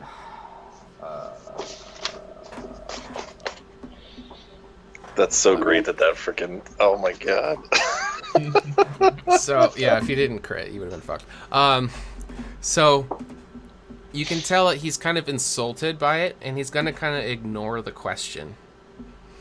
No, whatever. Yeah. It's all right. If you in the end of the day here, Czar and Izzy, when we get down to Candoria, I'm sure... do you have a name for this business, by the way? They kind of look at each other and... No. Oh, right. Well, you should probably think of a name here. I mean, you have a pretty a monopoly, if you will, a corner on the business for frequent flyers. That could be a name, frequent flyers or something. But we'll be sure that when we get down to Candoria to certainly spread the word far and wide about the smart, intelligent, not too bad looking, might I add, handsome fellows that helped us get on our way here. So, okay. Tip of the hat to you. Okay. So you guys will, I'm assuming, are you going to get on your mounts? Yeah, get the fuck out of here. I find the most friendly and least likely to buck me off mount. Yeah, so they brought out the cream of the crop. Okay. Can I do a quick animal handling check and to see which one is the friendliest and which is the worst? Sure. Okay. Do any of them have horns? Because I kind of want one that has horns on it. Yeah, actually, they don't have horns. What the fuck are these things? So the 5 that they brought out, the 4 for you and the 1 for your lizard folk companion, they all seem to be. There isn't a huge distinguishing difference between them. They're all very trained. They're all very obedient. Because you guys threw in the extra coin, they went and got ones that are not going to be fighting you. They're the most experienced, the oldest, the biggest of the group.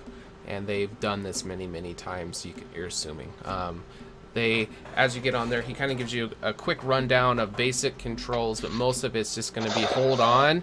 He'll explain to you that he will be in front of the formation and you guys will follow, and the lizards are mostly trained to follow the lead lizard that's being controlled. Makes perfect sense there, Czar. I understand. Yes, because you'll obviously be taking these lizards back when we dismount, I'm assuming, guiding them to your post again. Yep. He'll explain to you that there's a landing site down there with other lizard folk where they will corral them and they bring them back up. Yeah.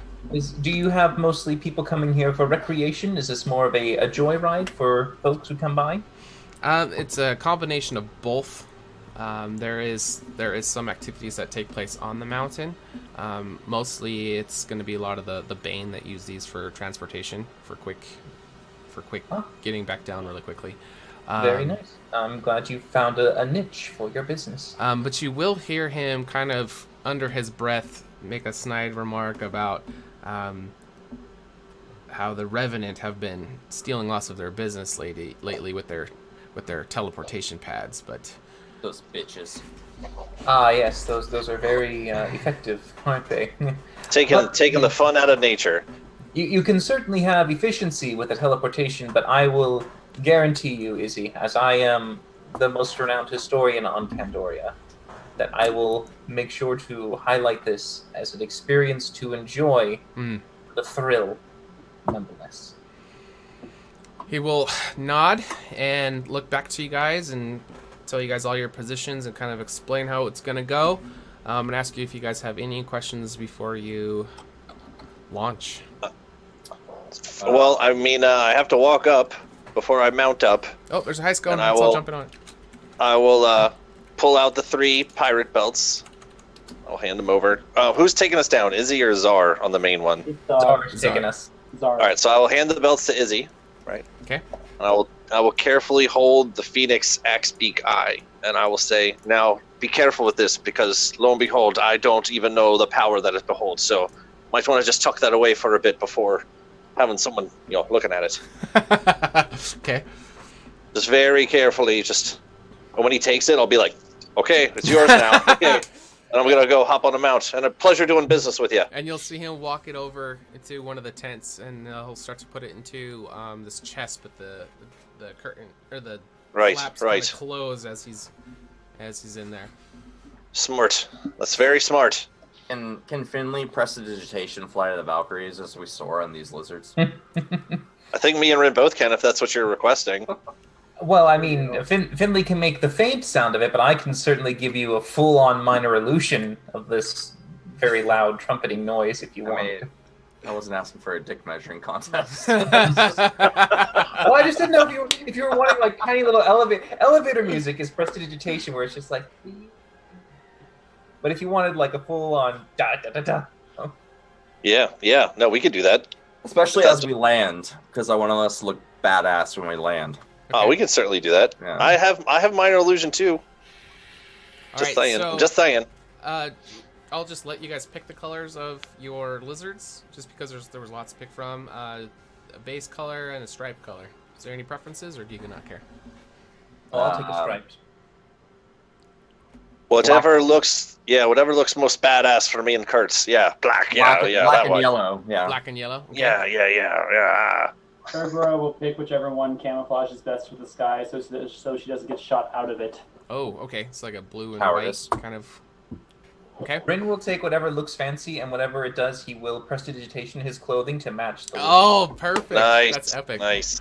All right, we're going on our last break. When we come back, we will figure out how the glide goes, and at the end of the show, we will have a little Q&A where you guys can ask us any questions that you have about the channel or us or anything like that. And then at the end, we will have a HotA token giveaway. So stay tuned. We have some more fun stuff coming up. We'll be right back. Yeah. Wow.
Hello there, everyone's favourite halfling bard, Finley Shenanigan here. Being the soulful adventurer that I am, and known for telling a tale or two, pull up a stool to grab a pint as I tell you a story about my favourite hero, me. In my years of travelling, I met people of all walks and cultures. Although the horsemen coming didn't affect me directly, I saw the toll they left behind. The destruction and devastation these villainous beings left in their wake sparked something within me. How was I, Finley Shenanigan, to become the greatest, most legendary bard that Candoria had ever seen, if no one was around to behold my glory? More importantly, where is Alundra? When will she be back? And what will she be wearing? Hopefully something revealing. Anywho, setting on my journey, I shared my glamour with those who had never witnessed such pure, unadulterated excellence before. My legacy was to replace their despair and unite the people for the war yet to come. In the end of the day, everyone can be a hero. Everyone has a little adventure inside of them. And if you don't, would you like one? Ah, salutations. I am Rin Anoran, historian of Candoria, renowned problem solver, an elf of esteemed conscience. When I became of age, I set out as a Rena and departed from my home of Othalos to the city of Egoras to study the arcane arts. With some difficulties, I was able to teach myself while working as a scribe in the library of Alashar. There, I produced a masterpiece of Candoria's history and its secrets, my manifesto, the true record of our world. However, even my aspirations dwindled when Alundra's guidance vanished, followed by the devastation from the horseman's wake. Despite all the wounds we have suffered, I shall never let our existence be forgotten, for I believe our best hope lies with our knowledge and story made eternal.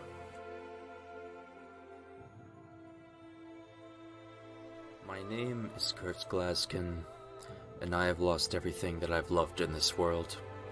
My daughters, my wife, my friends, all of them dead to the horsemen. And now I have a chance to redeem myself to protect my friends, to lead humanity into a new age of light and hope.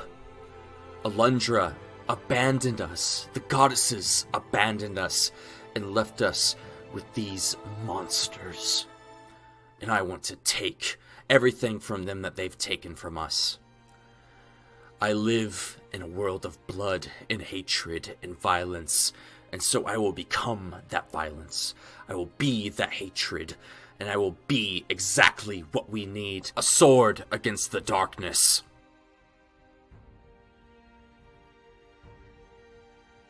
My name is Urgra Dropper, and I am a dependable ambassador. I was the only half-breed in my mother's tribe of orcs where the threat of being eaten constantly hung over my head. And yet, those were some of the happiest times of my life compared to my time with the Revenant. I was 12 when I first picked up a bow and started hunting, and I quickly found that people make the most interesting prey and often deserve an arrow in the head far more than most monsters. Magic and even the Three Sisters were always something weird and sinister to me. That is, until by chance I crossed paths with the High Priestess Alundra, who showed me that magic, like everything else, can be used for good or for evil.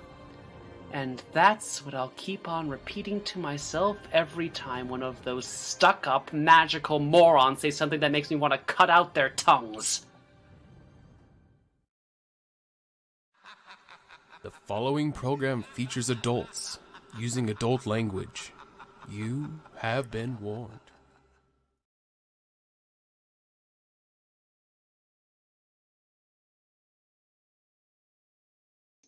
Fuck!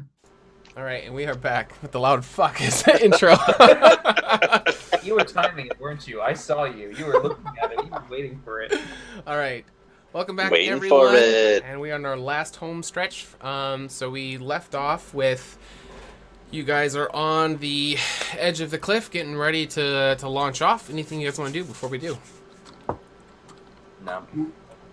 Zoro in the chat said, "Fuck, best intro." Yeah, so I think, is there any way that is there like seatbelts to this, or can I strap myself to Kurtz or something? Because I kind of want to play my Balalika while we go. Have your own lizard. Yeah, you have your We own all lizard. have our own lizards? Yeah. Fuck, okay.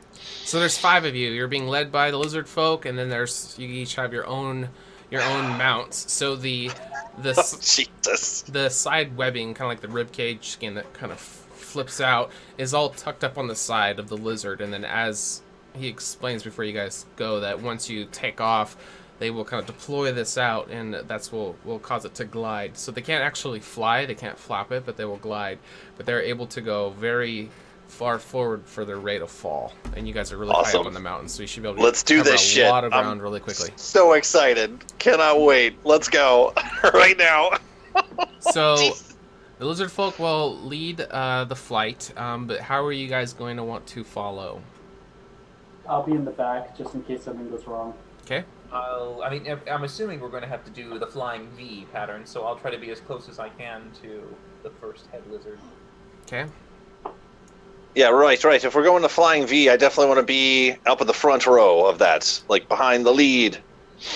Right, so I guess me and Urgra are in the back.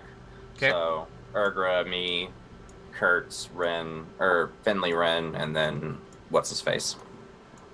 I'll say to Czar, hey, Czar, don't take it easy on us. Make this a fun trip, man. This is gonna be great. I've never ridden one of these things. What do you call these things again, anyway? As I'm looking down at this beast of a fucking thing between my legs. Gliding lizard mouse. Gliding lizard mouse. Right. Mount. I guess it's right there in the name then. Gliding lizard mount. All right. Well, here we go. So. No, it's gliding lizard mouse. Oh, okay. Right. No. It is not. All right. Trying to get you guys in position. I'm gonna have to move it forward some so it actually gets on the screen. Oh, there's a map. That's awesome. We are flying. So, the front, your guide, he kind of goes off, and you see him just kick into the rear of his lizard, and he takes off full gallop, and kind of just nose dives right off the front, and you see it just deploy, and he just takes off, and he kind of makes like this war cry back at you guys, and you're assuming it's like, let's go. So Finley pees a little bit, just a little bit in his pants. All right. The sound of a war cry of a lizard folk on a mount. And then you four quickly in formation follow, and you take off, and quickly you just this rush of wind and an adrenaline surge as these lizards are going off, and you see the side skin just flap out, and it's just you just feel the power that are in these beasts, and you can see that their bodies are very streamlined. The wind is kind of rushing; it's kind of pushing back on you guys, but you guys have the really good. The harnesses. Saddles. Yeah, so you guys are gonna be able to have advantage on any kind of checks for staying in the saddle, anything like that. What kinds of checks would those be, Sean? I don't know, Dylan. Hey, as we're D&D, man. As we're going, do I feel like I have a pretty good handle on with my legs that if I let go with my hands for a couple seconds, like I'm not gonna fly off of this thing? You think so? All right, I let go with one hand just for a second. Jack, and fly. Yeah. Yeah, you think you got it? Yeah, you're going good. We're good? Yeah, you're good. You think? I'm gonna put my hands out and just kind of close my eyes for a bit, guys. Guys, we're flying. Look at me, I'm flying, you guys. Your cape is just flapping behind you. This is totally just a moment you've been waiting for. Yeah. All right, very majestic. And this is where I belong. And I'll grab onto the reins real quick. You look over to the horizon, and you can see that the sun is starting to set, and it's causing all of the cloud cover that you guys are at all to glow a purple and an orange hue. It's kind of like a swirly sherbet look, and you can, because it's starting to set, you can sort of see the three moons off in the sky, and you can see that they are very close to alignment. And you're going through, but as the sun is coming through all of the clouds that you're in, it's making the colors of the lizard mounts you guys on there almost like looking like they're glowing, just reflecting the light. Yes. I would like to play the acoustic version of I Will Show You the World from Aladdin as we're going. I'm just gonna pull up my Balalika and try to strum it while we're going. Okay. Bling bling bling bling bling bling. Just some little background music as we're going. Okay. So just feeling lots of pretty majestic colors going on right now. I'm just trying to set the mood. So you're cutting through the clouds, and it looks amazing as you look around you as these wings of these gliders are just slicing through all the clouds, and you finally just duck below the cloud cover, and you can start to see the landscape that's way beneath you, and you can see everything. You can see farmlands, you can see areas that you would assume is different tribal areas. In the far off distance, you can see some large pillars and some large revenant towers maybe, and you're going along, and you're slowly starting to drop, and everyone give me a perception check. Is someone really playing it right now? Because that's amazing. Is that really happening? I don't hear it. I don't hear it either. Oh, I definitely hear something. Oh, I don't see shit though. Okay, I'm gonna turn off the music playing so you can have that going. Okay. That's amazing. That's exactly what's happening right now. All right, so I got perceptions from Urgra, Kurtz, Rin. Who am I missing? Finley doesn't give a shit. Okay. No. Finley's focusing. Finley is focusing. What's happening? So the combination of the bright colors reflecting off the lizards and the music coming from Oh shit! From the there we go. From your Balalika. I love it so much. So you guys are just kind of so enjoying the moment and the scenery and the music, and you hear Finley just strunk and like stops mid chord, and you notice something in the distance, Finley, and it's closing in on the party very quickly. Fellas. Yeah, hold on, shit. And I'm just gonna point to it, be like, I don't think that's good. What's not It's good? rooting. It's ruining my vibes right now. That means it can't be good. My And you- nipples are getting tingly. Look, that Your way. nipples. And you hear a lion sounding roar Oh, fuck. coming from behind you. And Damn it. Finley, you turn to see a flying lion-like creature that is just dive bombing straight at your guys' formation behind you. Everyone roll initiative. Yes, I love it. I'm not, Oh, bro. it's tiny. It's tiny. We can live. It's a baby. We're cool. Baby. No, Kill the baby. No, it got bigger. Burn. Oh, I have advantage on initiative. I remember this time. Ooh, Urgra net 20. Oh, you 1 point more. Alright, let's get this Thanks, on weapon of warning. here. What did you roll? Roll initiative. Oh, I don't think Guys, I love- I've been cursed for a long time with my rolls. All right, 2 things. One, I love the fact that playing the acoustic version gave me a crit on perception. First of all, that's amazing. I'm just like a little halfling tears coming down, just enjoying the moment. And then fuck that thing that we saw. Secondly, who was playing that song? I need to know who was playing that song. Who was doing that? What's in your head, Kyle? What you talking about?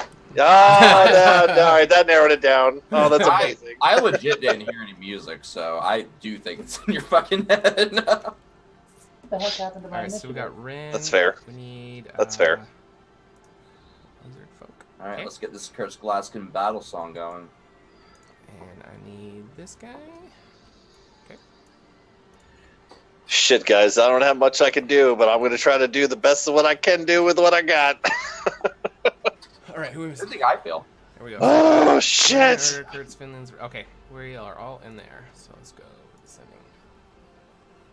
Yay, I'm at the bottom. Okay. So the Manticore is going to Oh, Jesus. be in the. You guys will all be surprised except for Finley. He did notice it. So we'll go I can't be down. surprised. You can't? Why not? Oh, Weapon of warning. weapon and warning. But that the range on that is only 30 feet, though, right? Yeah, but I can't be. It's the. Let me look it up real Okay. quick. No, that's fine. I'll grant it. So we'll do Finley, Manticore, and then Kurtz, and then we'll go back to the top. So you guys will be surprised. So Wow. your actions will not count if you are surprised for the first round of the initiative. My nat 20 makes me go last. Well, you'll be top of the next one. So it's me and any of my companions within 30 feet can't be surprised. So Oh, hold on. So fine. yeah, it's not like there's a range on the area of warning. It's just that I literally cannot be, and anyone within 30 feet of me can't be either. Oh, shit. Okay. Yeah. All right. We'll just run the initiative board then. All right. So he is flying in Transfer behind vibrating. you, and he's kind of diving from behind. Urgra, you are top of the list. What do you want to do? All right. First of all, would you say that it has been more than an hour since I cast the Hunter's Mark? No. No. Okay. Bonus action. I'm moving Hunter's Mark over to the who's it? The Manticore? Manticore? Yeah, that's it. Manticore. So how does movement work on these lizards, may I ask? If I want to fly away from this thing. You are able to try to steer. Hold on, let me get Hunter's Mark. I don't know which one we're gonna use. We'll just use that one. So we're essentially like moving forward. Yeah, but you we are. can go like left and right. Right. So the That's a problem. fly speed is 50. That's a lot. So you guys Picking can up his move. bow. You guys can use your movement to try to move away, but then he will also Yeah. get movement on his as well. Okay. And you said we have 50 speed of movement? 50 total, but that's not. So let's do. Just use your standard movement for this. 30.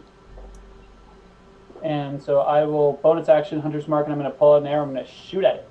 Okay. And Mambo. because you are trying to also hold on to the saddle, you have two options. You can either maintain your control on the saddle and be at disadvantage for your attacks, or you can not have the disadvantage, but then you'll have to make an acrobatics check to see if you can maintain on the saddle. Did we have advantage on those since they're the better saddles? Say again? So Didn't we have advantage on those since they're the better saddles? Well, with the other saddles, it was going to be like if you make an attack, you were going to fall off. Okay. So. Oh. could I argue for an animal handling check instead? Sure. Okay. So I don't think Urgra would let go of her bow or risk losing it falling through the air. So she's just going to take normal attack. So let's deal with the attack first. So 19 to hit. So if you're wanting to not struggle with falling off, you'll be at disadvantage, but you can still attack. Yeah, she's attacking normally. She's going to make the roll after, but does a 19 hit the manticore? Did you roll at disadvantage is what I'm asking you. No. No. Yeah, so she's going to roll flat, so she'll make her save later. Oh, I thought you were saying the other way. Okay, 19 does hit, yes. All right. So, ooh, terrible damage. Plus your hunter's mark. Oh. I'm getting there. So 9 total. And then animal handling, That wasn't that one. Yeah, that sucks. only for damage. 15. Okay. You are able to maintain control on the saddle, and you do not fall off. All right, that's a turn. Okay. Finley, everyone's favorite halfling bard. All right. So this fucking thing ruined my song. I had a really nice, majestic moment with my friends. The clouds were coming down. The colors were amazing. It was beautiful. I had a little halfling tear, and he just fucked it all up. So I'm gonna stay on my flying lizard mount here, and I'm gonna turn around. I'm gonna whisper, "You fucked up my song, you son of a bitch!" And I'm gonna cast Dissonant Whispers on it. Okay.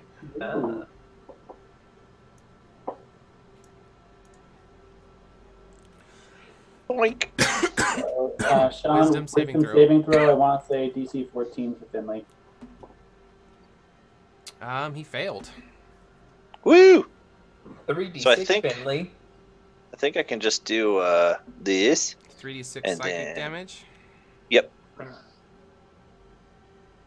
Bam. Not bad. Not bad. That's not bad. And if I have any kind of movement to my flying friend here, I'd like to try to move away a little bit. Yeah. Like- yeah, you can use your full movement. So Like, serpentine, and I'll try to I don't actually move anywhere. Serpentine, I just go straight. Okay. and then Yeah.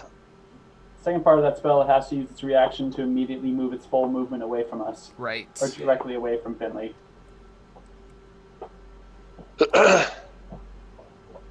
And as a free action, I'll say, I don't know how I feel about this, fellas. Maybe we should just take the fuck off. And that'll be my whole turn. Okay. Shukun-gung-ga-gung. Shukun-gung-ga-gung. Okay. He will use a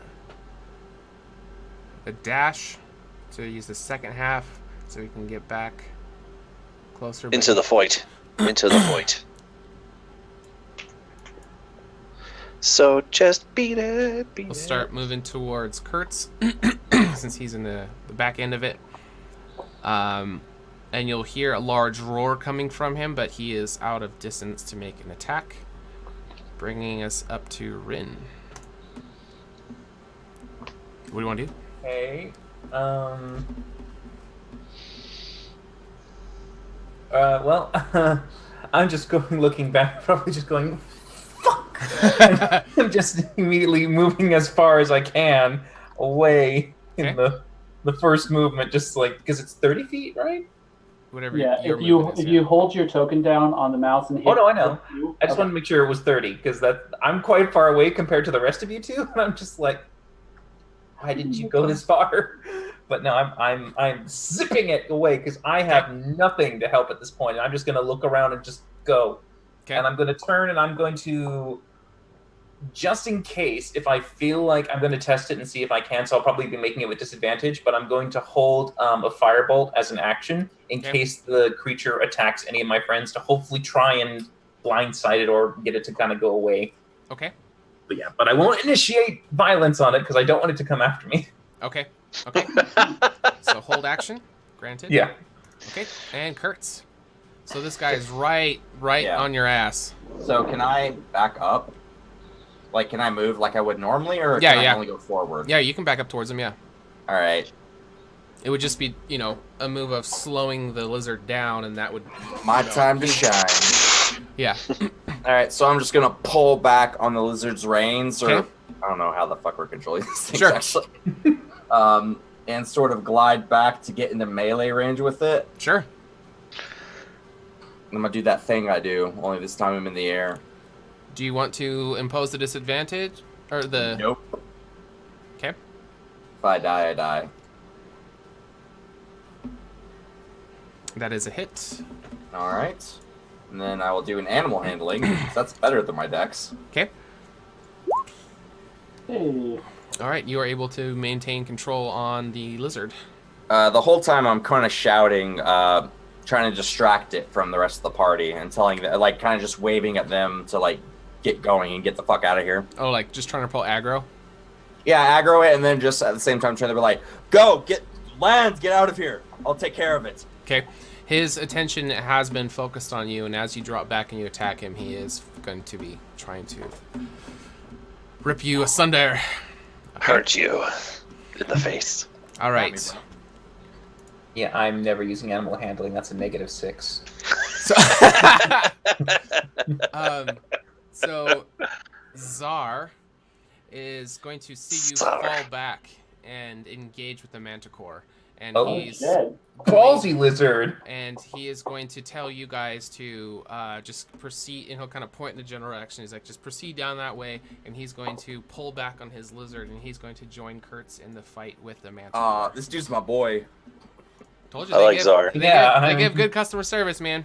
Yeah, apparently. They want those 5 stars, man. He's my boy. Yeah, man. All right. So what is he going to do? He's going to whip out a javelin. Yeah, he is. And he is going to throw it at the Manticore. 14. And he hits. Hey. Does he make a save? 8 piercing. He will need to, yeah. Oh, I'd be so sad if he falls off. I mean, Right? does he Of all make the it with people, of all the, advantage? of all the people to fall off. Oh, he's able to maintain as well. Okay. All right, so Czar is able to hold on. You are both locked in combat with the Manticore. And now we go to the top with Urgra. What do you want to do? Yeah. So first things first, bonus action, she's going to use Slayer's Prey. Okay. And then she's going to move another 30 feet. I feel like I'm moving less. Did you dash there, Rin? No, that's just 30 You feet. went way further than I did. I don't care that much. Okay. And then she's going to do another... Make a diagonal! Use diagonal! I tried. Okay, now she's going to do just a regular longbow attack again. She'll make a save after. Come on. Ooh! That's a nat 20 right there. Nice. Okay. Nice. Oh, Nice. All right, Nice. so if any of your dice exploding max dice. out, they will explode. Okay, and now I'm damn going it, to you roll were so close. 2d6. No. But now, did the d6 double too? I They- don't think so. It has to roll the maximum amount on the dice for it to explode.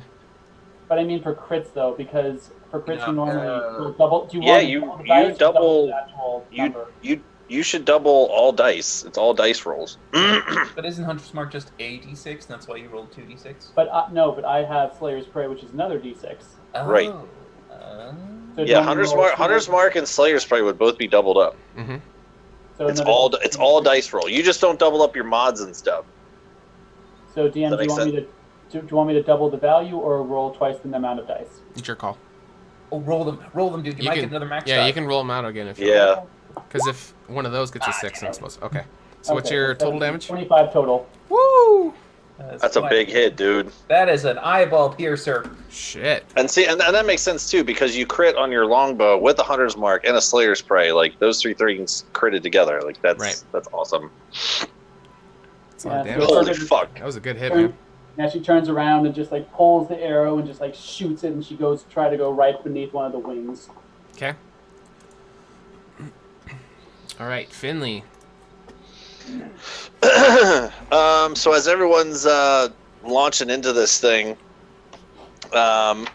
kind of looking at my spells here and thinking, man, should I waste another? I don't really know how much more I got left in me today, so I'll just turn around and don't know if this is gonna work or not. But fuck me, I guess. Where the hell is it? Do.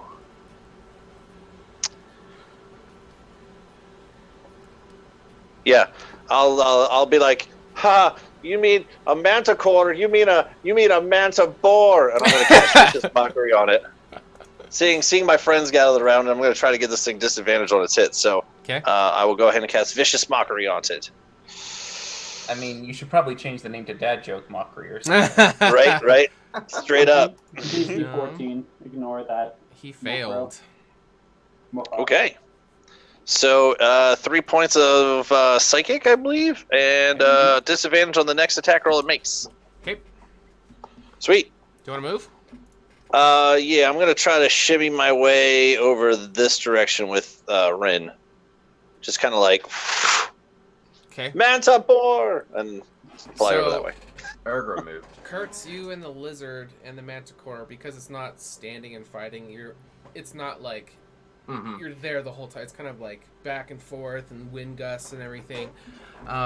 So the manticore is actually going to turn to the lizard folk guy, and he is going to actually completely lunge his body and attack and jump onto the lizard and try to bite directly onto the lizard folk.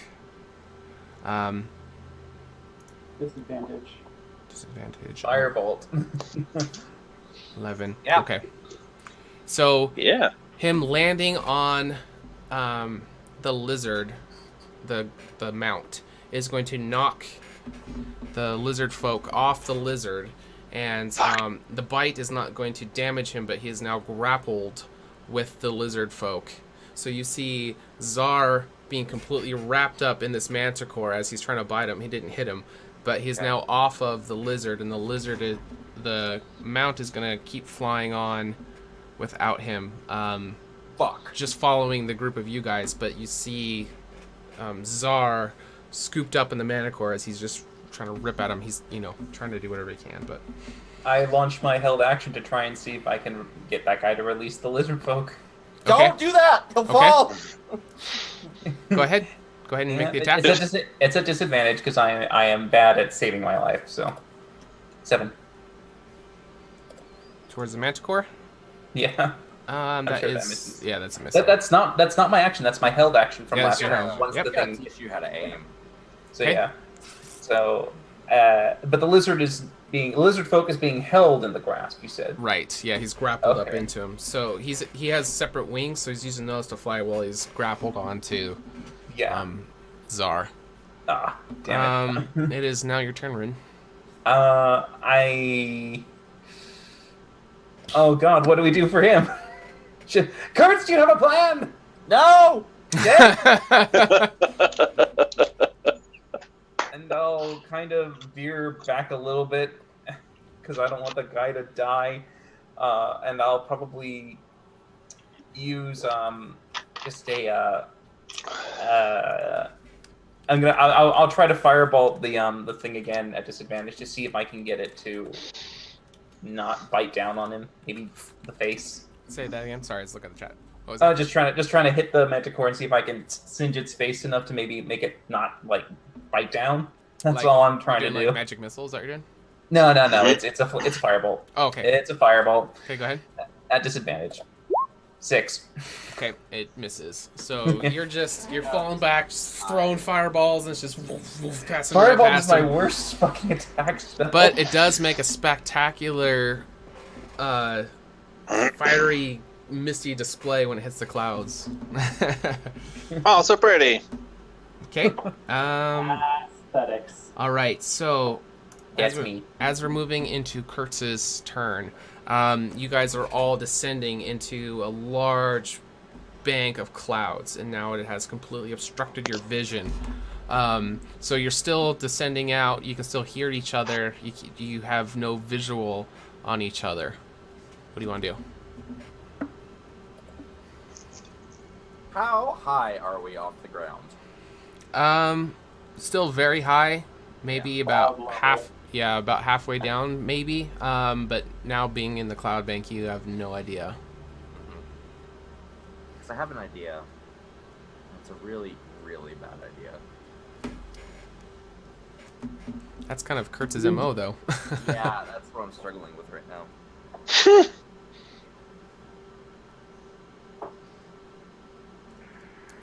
Take a moment. There's no rush. I'll just hydrate. Yeah, it's not like this happens in 6 seconds. Yeah. While flying through the air. Welcome to D&D, my friends. When else do you fight a manticore while flying down on gliding lizard mounts? I love it. I love it. How close am I to the Manicore?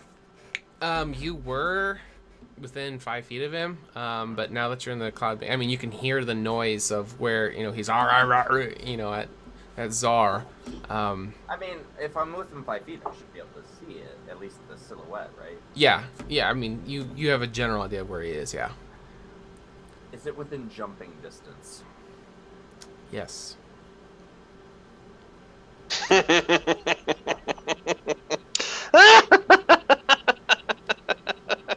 He did want to mount. Oh god, that's amazing.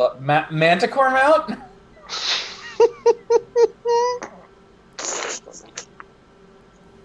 Thing is, if I fuck this up, I'm dead. To any of our viewers, if anybody wants to be a backup player for this, check out our website, HotARPG.com, and send us an application.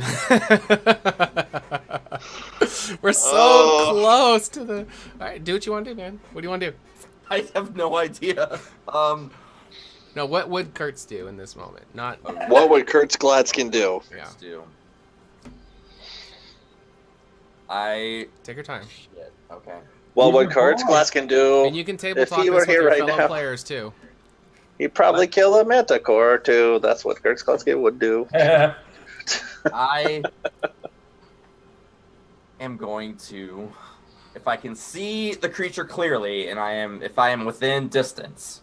You can see silhouette and you can hear noises. Between the two, you think you can... It's not exact science. It's definitely going to be... Yeah. I mean, nothing Kurtz does is an exact science. Right. Fair point. Let's get some theories in the chat. What do you think is going to happen? What's he going to do? Oh, lordy. Kurtz is going to sort of unbuckle himself from the saddle. Okay. And leap over the void in an attempt to latch on to the manticore. I love it. With your hands or with your weapon? Yes. Whichever one is going to serve me best. Okay. Yes. Great answer. Give me your attack roll first. Okay. Let's see what happens here. Okay. Okay. All right. All right. So I will also re-roll that too because I have Great Weapon Master or Great Weapon Fighting. Well, with the 21 you hit, so that's good. No, just the damage. The damage, yeah. He rolled a 2 and a 6. I can re-roll 2s and 1s with Great Weapon Fighting. Oh, gotcha. Okay. Ooh, so it's max damage. So 14 damage total. 14 damage. All right, he had 16. He had 4 health left. So how do you want to do it? What? Wow. How you want to do it, Kurtz?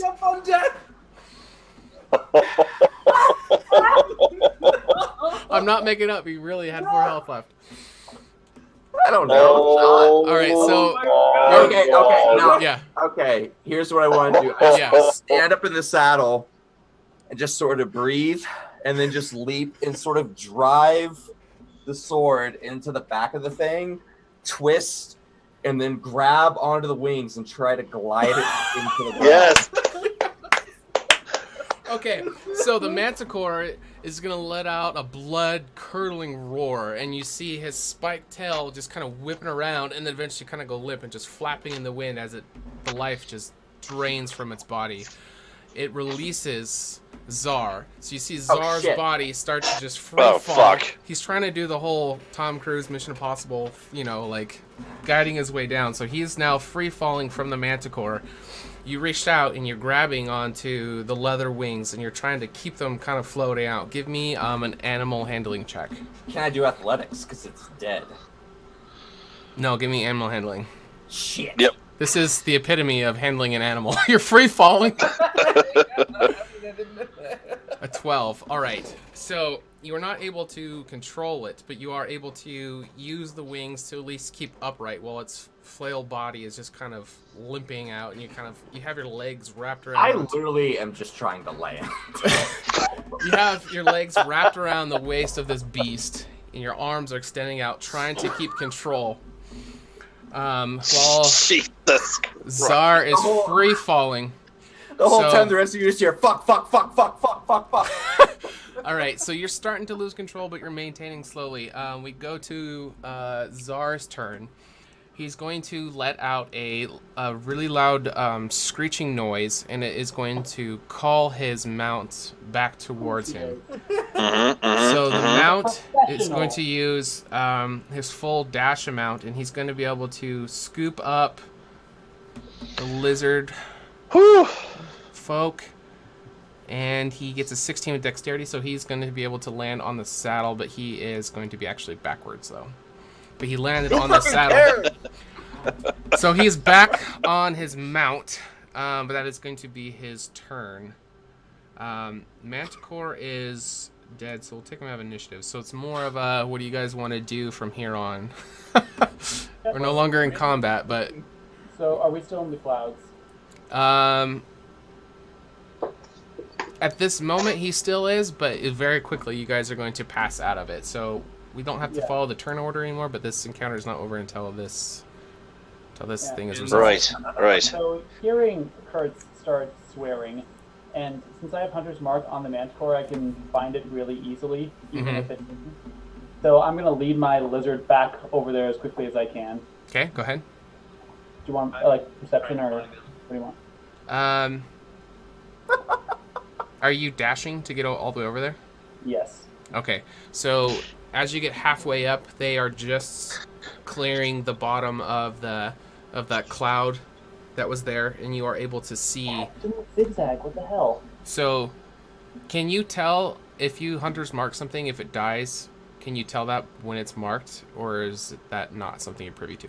No, I'm allowed to. I can. It says that once something dies, then only then can I move it to someone new, though. Okay, so you having it marked, you're aware that the life has left the Manticore, but as they descend below that cloud, it looks like he's still kind of alive because he's still racking about, but you see Kurtz on the back, so you know he's dead, but to anyone else who's going to look back, unless it's verbally told, you know he's dead, right? He's riding a dead Manticore, free falling. What do you want to do?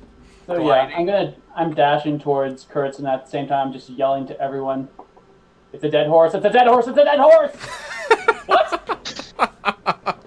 Okay. So these things don't necessarily fly; they glide. So we had to kind of like pull back the reins to get behind, to then glide forward to try to catch up. Right? We can't really just fly towards it. All right. So, I mean, hearing Kurtz swearing and kind of looking back and seeing him free falling, I mean, we have to kind of do one of these dive bombs to try to catch up.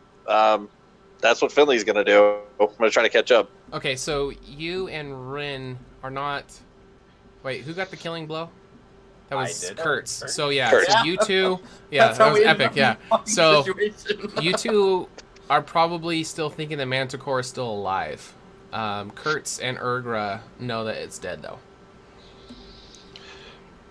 Right. So that's what I'm saying. On my, I mean, if I'm gonna go on my turn, if we're still in combat, I would have been looking to do something, and then seeing him falling. Does that make sense? He's still on the back of the Manticore. Yeah. Do we see that he's falling, or is he does he look like he has control? It's kind of both. He's not it hasn't become a mount, but he's not. He's not dropping like a rock. Right. Because I would probably consider at this point he's out of range of spells anyway. So I will just use my turn to, if I look back and I'm about to cast Vicious Mockery again and see them falling kind of out of range, could I use my turn just to pull back and then like kind of dive bomb. That'll be my turn, just to try to catch up. I'm curious, who's carrying the apparatuses you guys? I have a glider, which is what I was thinking about. Okay. Yeah, think Ren and Kurtz. I mean, if they fold up, perhaps. Okay. Yeah, so go ahead and do what you want to do. I was just curious who was carrying this. Okay, go ahead, Finley. Yeah, my whole turn, but like if we're still in like a turn kind of thing, just for this one round of coming around again, would just be to try to get in better position to cast spells. Okay. Not really knowing that Kurtz had already killed it. If that makes sense. So move to where you would have moved, and then give me a perception check. Okay. I would say by pulling back. Right, like pulling back and then see them falling, and then try to go forward again. I'm not going to be like really all that close, but I'm going to try to be like back this way. That makes sense. Okay, so you're going to use dashing to get that far. Okay, give me a perception check. Oof. Yep. Nope. You're too focused on your maneuvers. You do not notice that the Manticore is. I just want to say. I've been yelling. That's fine. I deserve like a sub or some cheers for that shit. Just saying. That was pretty ballsy. Going, that was pretty epic. Dead. Are you all right? Fuck. Czar, can you call his mount? So he makes out another screech, and you see the other glider starting to pull back, but he's not within range of him yet, but he's getting closer. Kurtz, can you get ready to jump Here's on a cheer. You got a cheer. Here you go, Kurtz. Hey! Kurtz, can you jump on your mount again? Fuck, maybe. Fuck. Guide the Manticore over. Yeah, easier than it looks, man. Zoro just subscribed. Thanks a lot. Hey! Hey! Awesome. I almost died. Zoro, buddy. Welcome to the family. All right, so what do you want to do? Hey, HotA fam. I would like to try and... How far away are we from the landing zone? Can I see it? Probably at this point, yeah. Yeah? Yeah. Now, the rational thing to do in this situation would be to jump on my mount and let the Manticore fall. But the badass thing to do would be ride this Manticore down into the landing zone. It would be kind of cool.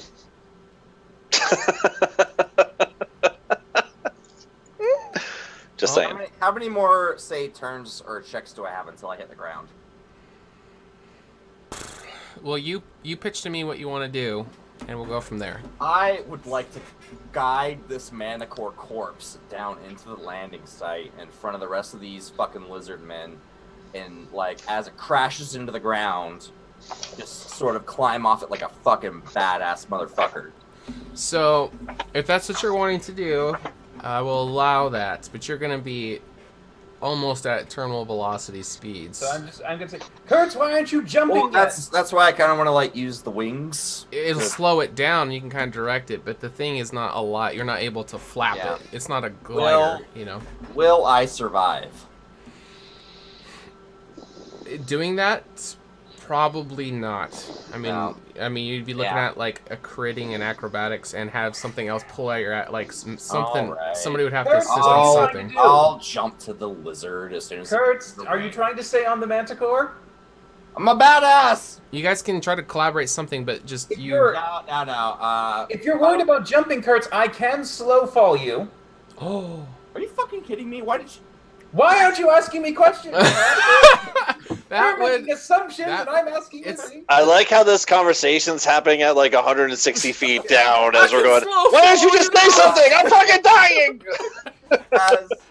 As I sort of realize I'm not going to survive this, I will try to make the leap onto the. No, I'm letting you guys table talk this. If you're wanting to try to, you were trying to sell me on. Can Ren slow fall the Manticore? Yes, Ren can slow fall you and the Manticore That at was- the same time. Oh my goodness, If you're right that's on the amazing. Manticore, he slow falls Manticore. That was the main issue I had. Was Fucking falling too do fast. it. Well, you have Do to it. tell me. I'm just like Slow fall the Manticore. Okay, so you guys can kind of position your mounts around, just first, in case something happens. Czar can kind of command the other lizard to be in a good position to where if something happens, you need a backup plan. And you guys have time as you're descending. You start to see this stone circular area, and he kind of calls out that is going to be the area where the corral is, where you guys want to end up. And there is a very large field next to it, so you're kind of guiding towards that area. So, I will try to get as close to behind Kurtz as I can as he's slow falling this manticore. Okay. And as we get down to the ground, I will be doing prestidigitation to shoot off some fireworks as we're landing. Yes. Just okay. So I think everybody's in position. The plan is known. You guys are nearing to it. Finley, give me an inspiration, please. I don't have any left, or I would, man. I don't have any left. I'm sorry. All right. Do or die. Do or die. I'm tapped. Finley does have the inspiration from the show, but that's it. Can I give it to him? Can I give it to him? No? Okay. I can fucking take it. All right. Wait, hold on. Quacky just redeemed by Kurtz an inspiration point. There we go. That's it. There you go. Perfect. There you go. Thanks, Kayla. Hey, Kayla. All right. Oh my god. Kurt's point. All right, you do have one redeemable inspiration point. What do you guys want to do? I love it. Well, I'm shooting off fireworks, man. I'll wait till the last second, seeing Kurtz is staying on it. Okay. I'll probably be cursing under my breath, going, "Idiots."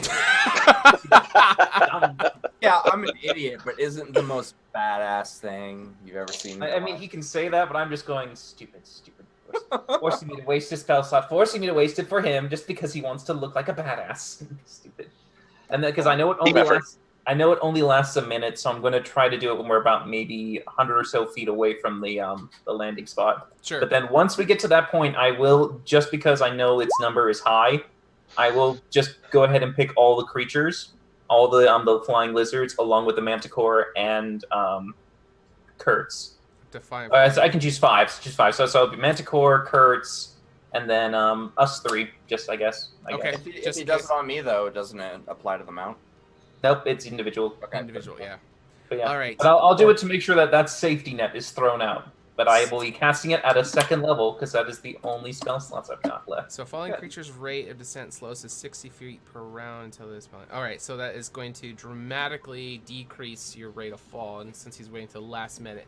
So give me a acrobatics check. Could I do athletics? No. Do we still have Urgra? Like, Urgra's still here, right? You didn't fall off your mount? You're good? You're, like, chilling? Guys, I have a -2 to my acrobatics. Can you try talking, Connor? Can you hear me? Oh, there we go. Okay, I just couldn't. Oh, I didn't hear you guys. Yeah. I'm gonna Oh use my god. I'm gonna use that inspiration point. Okay. Kayla, you may have just saved him. Oh. Wow. 4. It didn't get much better. At least it's not -1. Are we having an old war wound limping moment right now? It's slow fall, though. So this is if I hold on, really. Okay. He just doesn't stick to landing, really. Yeah, right. All right, but you will take 12 points of fall damage. All right, so 9 points of fall damage. No fall damage. I mean, the spell says no fall damage. You take none? No, Take that's no like fall. a- Okay, all right then. But he'll Okay. just land- No, you're fine. Okay, I forgot the feather fall. Okay, so yeah, you just you eat shit when you land, but you are able to make it down. And you see the manticore corpse just kind of collapse on the ground, and the gliders kind of slowly come in, and you see Czar quickly jump off of his mount just before it lands off, and he comes running to you, and he kind of takes a knee, and he puts his arm on your shoulder as you're kind of just this clumped up ball on the ground, and he asks if you're okay.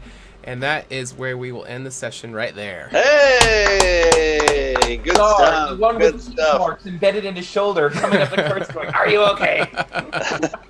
And as you landed each shit, I'm still casting fireworks, man. Like, yeah, Kurt, you're the greatest! Awesome. Perfect. That was crazy. Holy Crazy. balls. Woo! Woo! That was a good one. I'm almost sweating. All right. Well, hope everybody had fun. We are now going to transition to Q&A, where we now stop the playing and we turn towards you guys and we look at the chat. Anything you guys want to talk about, it could be about the players, their characters, the show, myself, any of our devs, anything you guys want to know. Let me know what you guys thought about the show. Put in the chat what your favorite part of the episode was too. Yeah, seriously, easy come, easy go there, Kurtz. You burn it within less than a minute and we can get it. Yo! That one. Yeah. Oh my goodness. I Yeah, didn't you really would've have a fucked choice there. Without that feather fall. Or that, the feather fall. Featherfall, yeah. All right. So we're looking for any questions you guys have while we're waiting for those to come in. Please leave us a follow. Notify you guys when we have our upcoming content. We play on Tuesday nights, 6:30 p.m. Pacific for this season of HotA. On Wednesday, we have our talk show. It's called Red Dragon Inn. We just talk about rotating random things. We still got to figure out who's going to talk tomorrow with me. We have Connor is running his game, and he's going to be posting the videos to YouTube, and we're going to figure out a time where we can put them on the Twitch channel Saturdays. Is that what you're going to do? Yeah, we're going to do it 11 a.m. Pacific Standard Time Saturday mornings, and I'll just be in chat to answer any questions or just chat with you guys while you watch. It's a 4-hour game this time, and so, yeah, me and my guys had a lot of fun. Okay. HotA RPG is our website. You guys can check that out. We are updating it right now to where the players are going to have a little spot where they can put stuff, little bios about their characters, stuff like that. Our YouTube channel, we have lore videos. After the Q&A, we're going to do a giveaway for HotA tokens. Let's see. Those are physical tokens, guys. It's not Yeah. like HotA points or loyalty points. It's like an actual. It's an actual, yeah. Yes. Let's give a shout out to our sponsor, Adventure Sense. They have a lot of Adventure good scents. Sense! Check out their website. There's a panel down below you can click. It's oddfishgames.com. They got lots of cool smells. I know this is backwards because of the mirror image thing, but that is what it looks like. So if Actually, you it's see that forward. picture, you'll know. Yeah, the team link is broken below because we are reconstructing it. It should hopefully be up by next My week. camera and get it. Focus, camera. Focus! Shitty camera. Alright. Okay. Thanks for Shitty the camera. interaction with everybody. That was great. Let's see. I don't see any questions yet. Let's get some questions going in the chat. What was your guys' favorite moment for the episode today while we're waiting for questions coming in? The fact that a jump led to a death. Oh, with the Jump Manticore? onto it. Yeah, I mean, like, the Manticore had to die, apparently, with the... That's so good. I can't believe that happened. I didn't fudge anything either. That's really what happened. That's the most badass thing I've ever done in D&D. Awesome. I mean, Okay. now I wonder now if there's a little bit more appreciation for the fact that the wizard took the Featherfall spell. I like it. That was and clutch. just so you know, I also had to make sure to prepare that spell ahead of time. And have a spell slot too. Hey, don't take my fucking luster, man. I just jumped on the back of a fucking Manticore in midair and killed it. That was terrifying. You got a question? Characters weren't adventuring. All right. What jobs would they have? Yeah, there we go. Ooh. Keep the questions rolling too. Okay. I mean, I don't know. Kurtz will probably be a mercenary. That's what he's been doing up until this point, honestly. That's how he met Finley. That's honestly how he met Rin as well. He was doing mercenary work. So, Okay. Yeah, Urgra would be much the same. I mean, you may call it still adventuring, but essentially she was a bounty hunter searching for wanted criminals. And so that's what she'd be doing if she wasn't with these group of knuckleheads. Yeah. Okay. If I could say in an ideal world, it's not necessarily a job, though some people argue it. Ren would be a student at the Eternal Academy. Okay. I don't know. Stripper just came to mind. That was like the first word. Is that bad? Like, is that I mean, just a little halfling? This is a little halfling stripper running around singing songs. It's kind of like a double entertainment value, really, when you think about it. Being a stripper bard. I was gonna say, are you running around? That's a streaker, not a stripper. What would your stripper song be? I think Cherry Pie, but That's a good one. yeah. That's a good one. I think arm candy is a good. But would it be Finley pie? Like he's my Finley pie. He's my Finley pie. Yeah, oh, I like that. That's fucking catchy, man. I Or about have to write that down. foreskin leaf clover. Foreskin leaf clover. Wow. Wow. Zoro, I don't know. Philly pie's kind of fun. Zoro asks, how does Kurtz cart around his massive balls?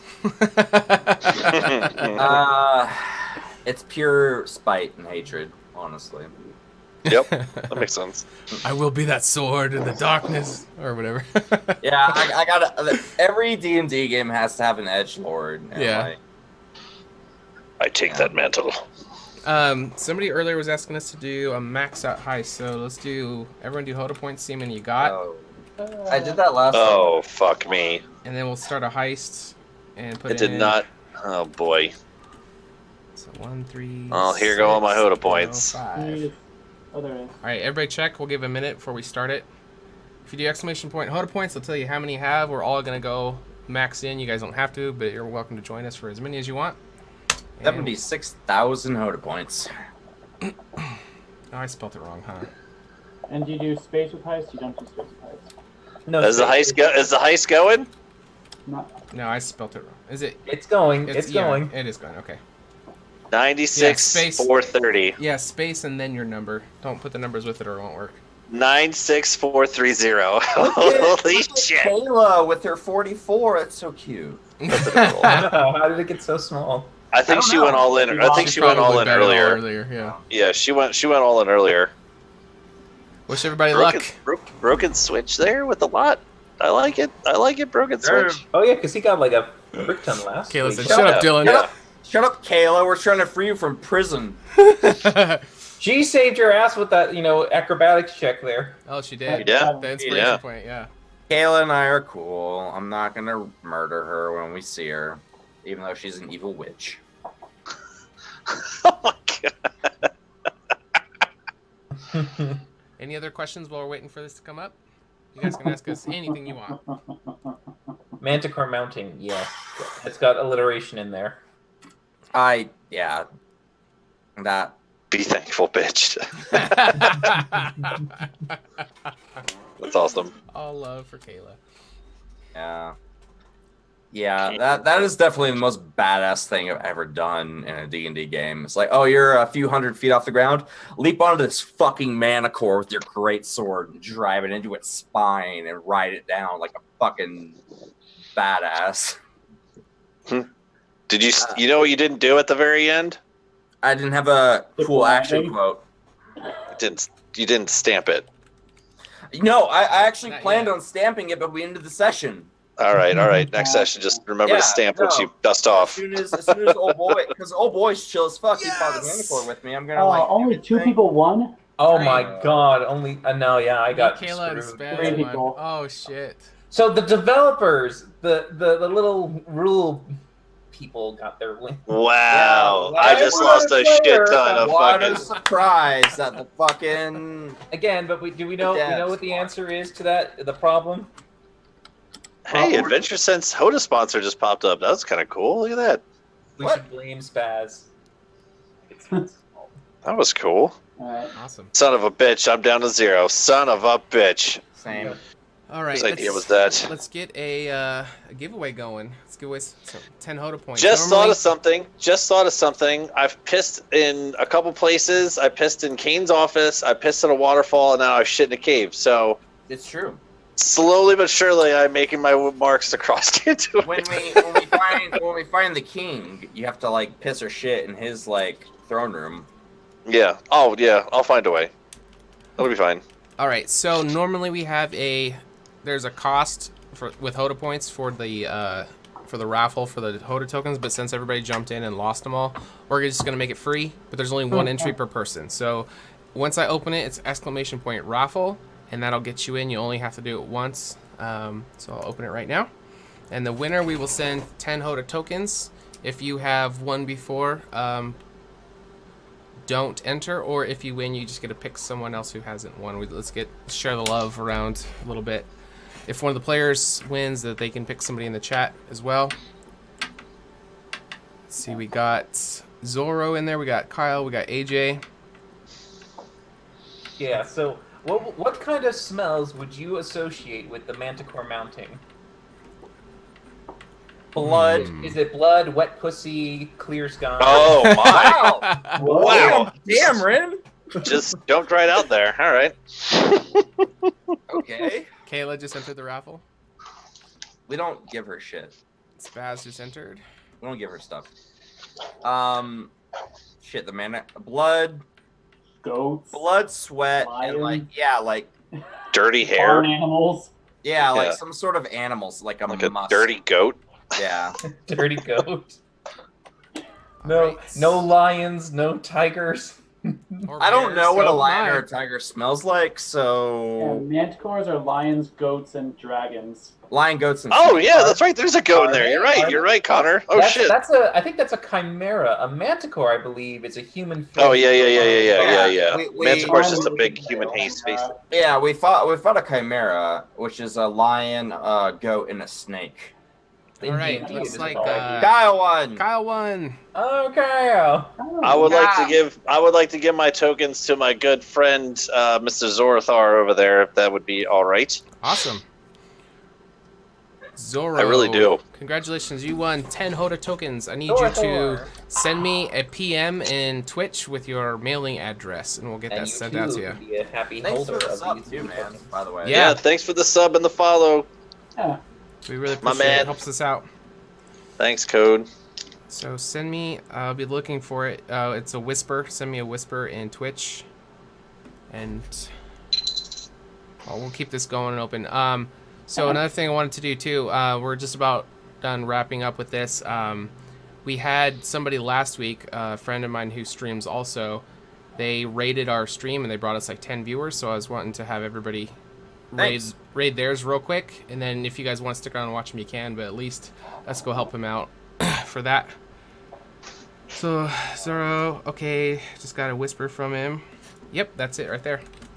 We're also thinking about doing a Neverwinter sort of guild or clan. Those of you guys who don't know, Neverwinter is a Dungeons and Dragons based MMORPG. Pretty fun. And we're thinking about starting up a sort of clan or guild or whatever you want to call it in that. So if you guys are interested, let us know. If you're not, That's fine too. your life. No, don't give them a pass. I think it'd be fun. I think it'd be a It lot would of be fun. fun. It's a free-to-play game as well. So, Yeah. Oh. Huge bonus. yeah. Do you play it through Steam or do you go online? You can play it through Steam, or you can go to, I think it's Origin, maybe? You can find it in Steam, but all the servers are linked. It's you can play it on PlayStation. I believe you can play it on Xbox. You can play it on PC. So, and it is, again, completely free to play. I've played through it several times. I love it. It's a great game. Myself too. Yeah, like, if you guys are interested, let us know, and we'd love to sort of interact with you guys on a more intimate level and talk to you and everything like that. I It's think that kind of game? Yeah. Wow. That is definitely, no wonder why Kyle plays it all the time. Yeah, it's pretty fun. 'Cause interactive. And intimate. All right. And intimate. I think that is the I love conclusion for the stream. I want to thank everybody for sticking with us. Yes. Tune in tomorrow for our talk show, and next week is going to be our last session for session 0. We'll take 2 weeks off for holidays, and then January 8th will be our hard launch where we start in the campaign. Yes. Cool. That blows Zoro- my goddamn mind. Zoro, I got your address. I'll be sending those tokens out hopefully tomorrow or the next day. Zoro.